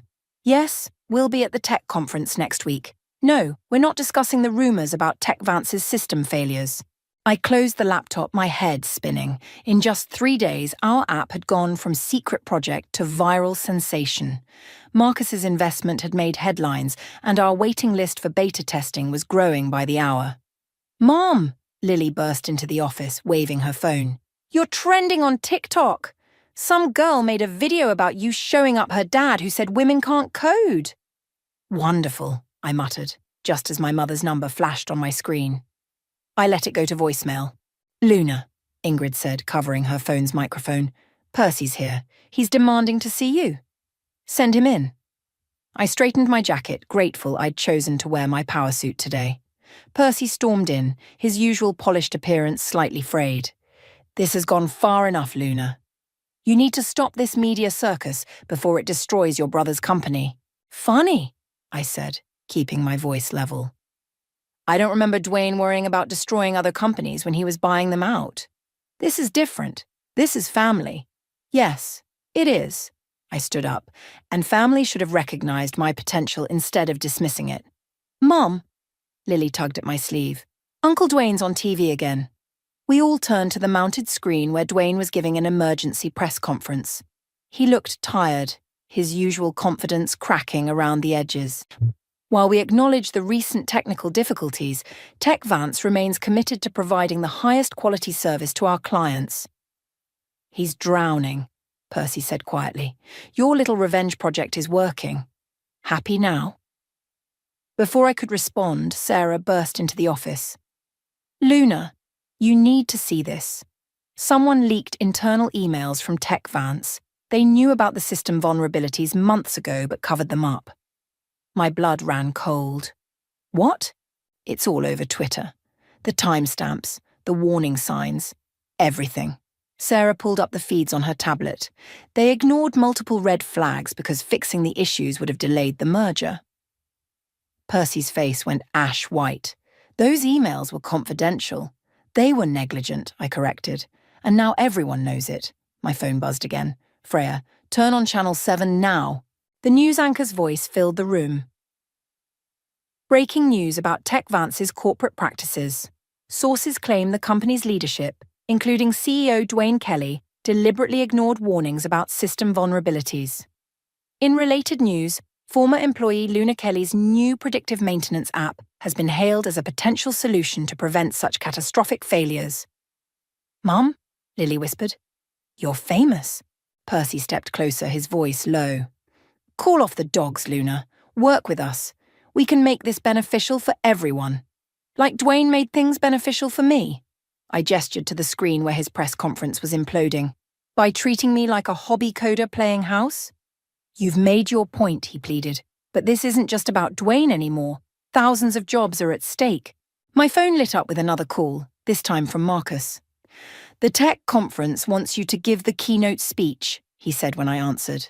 "They're bumping Dwayne from the slot." I looked at Percy's desperate face, at my daughter's proud expression, at Ingrid's questioning glance. "Tell them I'll do it," I said to Marcus. "But I have one condition." After hanging up, I turned to Percy.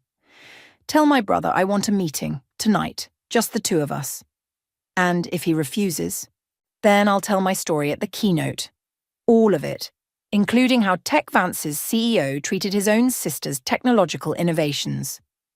Percy left quickly, already dialing Dwayne's number. Ingrid waited until the door closed before speaking. "Are you sure about this? We have them on the ropes. We could..." "Could what?" I interrupted. "Destroy my brother's company? Watch him crash and burn?" I looked at Lily, still clutching her phone with its viral videos. "What kind of example would that set?" "The kind that shows consequences," Ingrid argued. "No," I said, watching another news segment about TechVance's failures. "The kind that perpetuates a cycle of revenge. There has to be a better way." My phone buzzed one final time. "Dwayne. Fine. Meeting at 8. The old diner where Dad used to take us." I smiled, remembering the countless Sunday mornings we'd spent there as kids, dreaming about changing the world through technology, before competition and pride got in the way, before the shallow end became a weapon instead of a starting point. "Mum?" Lily's voice pulled me back. "Are you going to help Uncle Dwayne?" I hugged her close, watching the chaos unfold on multiple screens.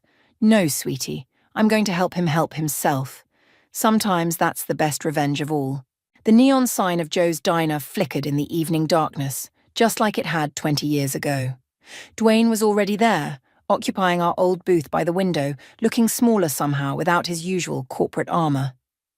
"You're late," he said as I slid into the seat across from him. "Actually, I'm right on time."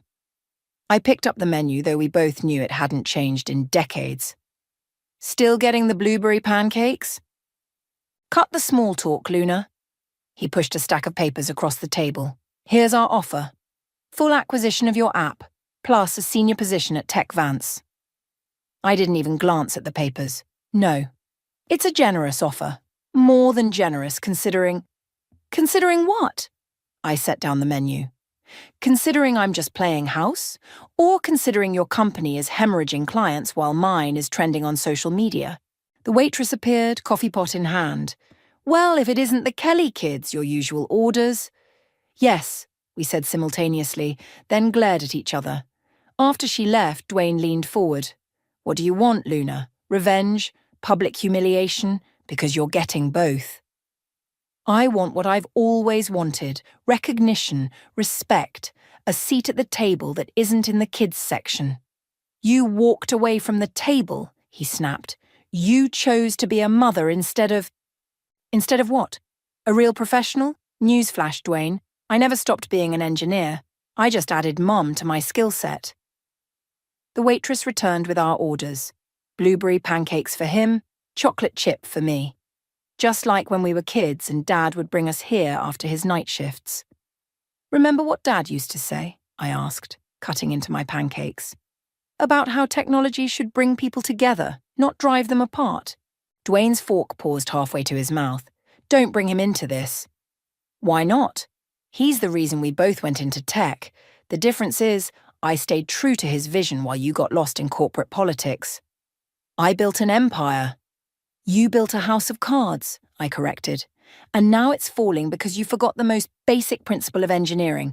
Always check your foundation." His phone buzzed. More bad news, judging by his expression. "The merger's falling apart," he admitted. "Our stock is in free fall." "I know." I pulled out my tablet and pulled up our app's interface. "But it doesn't have to be." "What do you mean?" I turned the screen toward him.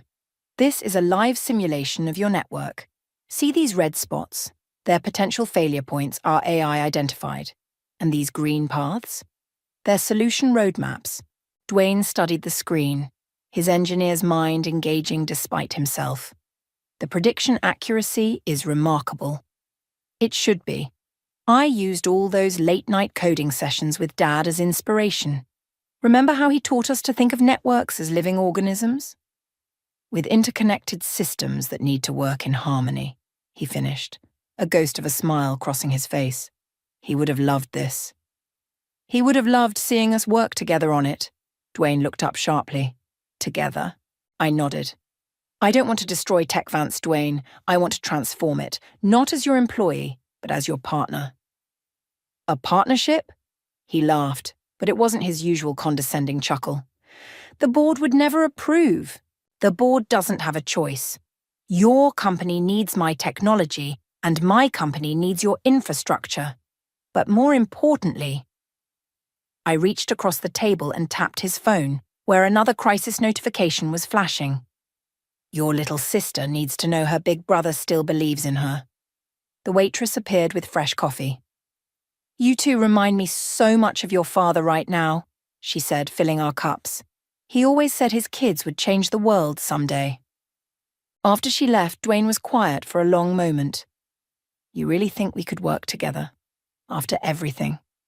"I think we have to try. For Dad. For my daughters. For all the other little girls who are told to stay in the shallow end." He picked up the acquisition papers and slowly tore them in half. Freya's going to love this. She always said we were stronger together than apart. Speaking of Freya, I checked my phone. She's been texting me updates about Mum's reaction to all this. Apparently, she's finally telling everyone about her own secret coding project. Dwayne nearly choked on his coffee. Mom codes? Where do you think we got it from? Dad may have inspired us, but Mom was the one debugging his programs late at night. For the first time in years, my brother's genuine laugh filled the diner. We really don't know everything about our family, do we? No, I smiled, pulling up a new contract on my tablet, one for a true partnership. But maybe it's time we learned. As we sat there hammering out details over cooling pancakes, I realized this was better than revenge. This was redemption, for both of us. The boardroom was packed. Every executive from TechVance sat on one side, their faces a mix of skepticism and barely concealed hostility. On my side sat Ingrid, Marcus, and our legal team. Dwayne stood at the head of the table, looking more nervous than I'd ever seen him. The terms are simple, he began. A full merger between TechVance and Luna's company, with shared leadership and— This is absurd, Percy interrupted, standing up. We're talking about giving half our company to a startup that's barely 6 months old? A startup that predicted and could have prevented our recent catastrophic failures, Dwayne countered.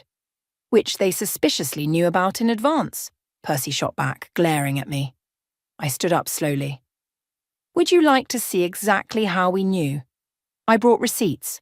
Opening my laptop, I projected our data onto the wall screen. These are your system logs from the past year. Every warning sign, every red flag, every potential failure point that you ignored. Our AI didn't just predict the failures, it mapped your entire history of negligence. The room erupted in murmurs.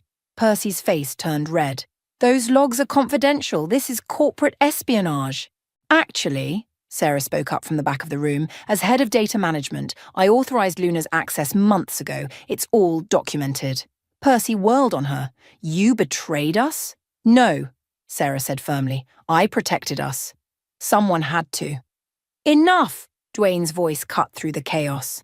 The merger isn't up for debate. The only question is whether you're all smart enough to be part of it. Just then, the door burst open. My mother walked in, followed by Freya. Mom? Dwayne and I said simultaneously. What are you doing here? She straightened her jacket, not her usual floral dress, but a sharp business suit. I'm here to vote my shares. Or did you both forget that your father left me 30% of TechVance? The room went silent.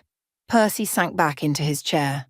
Mom, Dwayne started, you've never shown interest in company decisions before. Because you never asked, she said, taking a seat at the table. Too busy assuming I was just the little woman who packed your lunches and planned your parties. She turned to me, her eyes twinkling. Sound familiar, dear? I couldn't help but laugh. Like mother, like daughter? Exactly. She pulled out her own laptop. Now, about those system vulnerabilities, I've been running some diagnostics of my own. You what? Percy sputtered. Oh, yes, Freya grinned. Who do you think taught us to code in the first place? Dad may have been the face of the family's tech adventures, but Mom was the real genius behind the scenes. My mother projected her own analysis, which perfectly matched our AI's predictions. The merger isn't just a good idea, it's essential for survival. Luna's innovation combined with TechVance's infrastructure could revolutionize the industry. And if we refuse? Percy challenged. Then I'll vote my shares in favor of new management, she said simply. Starting with you, Percy. The room erupted again, but this time with different energy. Board members who had been glaring at me were now nodding thoughtfully, looking between their screens and my mother's presentation. I move to vote, Sarah called out. Seconded, came another voice. As the votes were tallied, I felt Ingrid squeeze my hand under the table. We did it, she whispered. The final count was overwhelming. 89% in favor of the merger. Percy stormed out, slamming the door behind him. Well, Dwayne said, looking slightly shell-shocked, I guess we're really doing this. Yes, we are, I agreed, standing up to shake his hand. Partners. Partners, he echoed, then pulled me into an unexpected hug. I'm sorry, Luna, for everything. Save it for the press conference, I whispered back. We've got a better story to tell now. As the room cleared out, my mother stayed behind, still typing on her laptop. The system integration should be relatively straightforward, she said casually. I've already drafted a framework. Mom, I said, sitting beside her. Why didn't you ever tell us? She smiled, closing her laptop.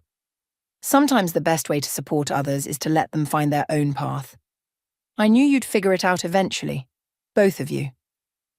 But all those years watching Dwayne and me fight taught you both valuable lessons. Him about humility, you about persistence. She stood up, straightening her suit. Now, who's hungry? I hear Joe's diner has excellent pancakes. Dwayne laughed from the doorway.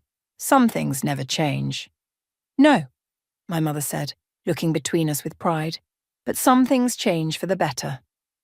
As we left the boardroom, now a family again but stronger and wiser, I checked my phone. Emma had texted, "Did you win, Mom?" I smiled, typing back, "We all did, baby. We all did." The revenge I'd sought had transformed into something far more powerful. Understanding. As we headed to the diner, I realized the shallow end of the pool had never been the problem. The problem was letting others define its depth. And now, to present our keynote on the future of predictive technology, please welcome Luna and Dwayne. I cut the announcer off, stepping onto the stage. Just Luna, please. I've earned the right to stand on my own. The conference hall erupted in applause. In the front row, Emma and Lily beamed, while my mother wiped away tears. Dwayne sat next to them, giving me a subtle thumbs up. Everyone loves a story about revenge, I began, pacing the stage, the underdog rising up, the mighty falling. But today I want to talk about something more powerful than revenge, recognition. The screen behind me lit up with our app's interface, now integrated seamlessly with TechVance's systems. This technology wasn't born from corporate competition or market analysis. It was born at my kitchen table, between helping with homework and making dinner. I clicked to the next slide, showing a photo of my daughters testing the beta version. Innovation doesn't care where you work. It doesn't care if you're in a corner office or a home office. It only cares if you're brave enough to challenge the status quo. Movement at the back of the hall caught my eye. Percy slipped in, looking uncomfortable but determined. He'd called earlier, asking to rejoin the company in a reduced role. His humility had surprised me. When we launched our merger last week, people called it a corporate fairy tale. David and Goliath joining forces. I smiled at Dwayne. But they missed the point. This isn't about little versus big or home versus office. It's about recognizing that innovation can come from anywhere. The next slide showed my mother's original coding projects from the 1980s. Sometimes the most powerful code runs silently in the background, unrecognized, but essential. Like the women who taught themselves programming while their children slept, or the mothers who debug systems between soccer practices. In the audience, Sarah nodded, thinking of all the times she'd protected the company from itself. Beside her, Freya gave me a proud smile. Our merged company isn't just combining technologies, I continued. We're combining perspectives, the view from the corner office and the view from the kitchen table, because sometimes you need both to see the complete picture. I clicked to my final slide, a simple photo of our family at Joe's diner, taken just yesterday. The shallow end of the pool isn't a limitation. It's a foundation, and I'm grateful to everyone who tried to keep me there, because it taught me how to build something deeper. The applause was deafening, but I wasn't finished. Which brings me to our latest announcement. TechVance Luna is launching a scholarship program for parent programmers, because no one should have to choose between raising a family and raising the bar in tech. Emma jumped up, cheering. Lily whistled with her fingers, a trick Ingrid had taught her. Even Percy was clapping. After the presentation, we gathered in the green room. Dwayne approached with 2 coffee cups, blueberry pancake flavoured, our dad's favourite. Not bad for a hobby coder, he said, handing me a cup. Not bad for a corporate sellout, I replied, grinning. Our mother joined us, still in her business suit. Your father would be so proud. Not of the success, though that's nice too, but of how you both finally learned to see each other clearly. Speaking of seeing clearly, Ingrid called from the doorway, the new system just predicted another potential failure in the Asian markets, but this time we caught it early. On it, Dwayne and I said simultaneously, then laughed. I'll handle it, he said. You've got two very excited daughters waiting to celebrate with their tech superhero mom. They're waiting for both of us, I corrected. Their uncle the CEO and their mom the innovator. The whole family's going to Joe's diner. The whole family, my mother repeated softly, taking both our hands. Finally. As we walked out together, reporters clamoured for attention. Luna, how does it feel to go from stay-at-home mum to tech pioneer? I stopped, looking at my daughters' proud faces.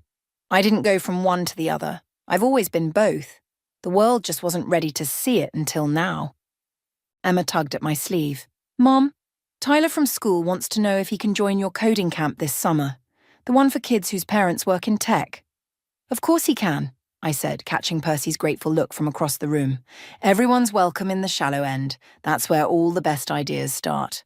Later at the diner, surrounded by family, friends, and endless plates of pancakes, I watched Dwayne teaching Lily about system architecture while my mother debugged code with Ingrid. Emma sat between them, soaking it all in, her future unlimited by anyone's expectations. More coffee, boss? The waitress asked with a wink. Just Luna, I corrected her, smiling. I'm not anyone's boss. I'm just a mum who codes. And that, Freya said, raising her coffee cup, is exactly what makes you a boss. We clinked our cups together, celebrating not the revenge I'd sought, but the recognition I'd found, not just from others, but from myself. Sometimes the sweetest victory isn't in proving others wrong, but in proving yourself right.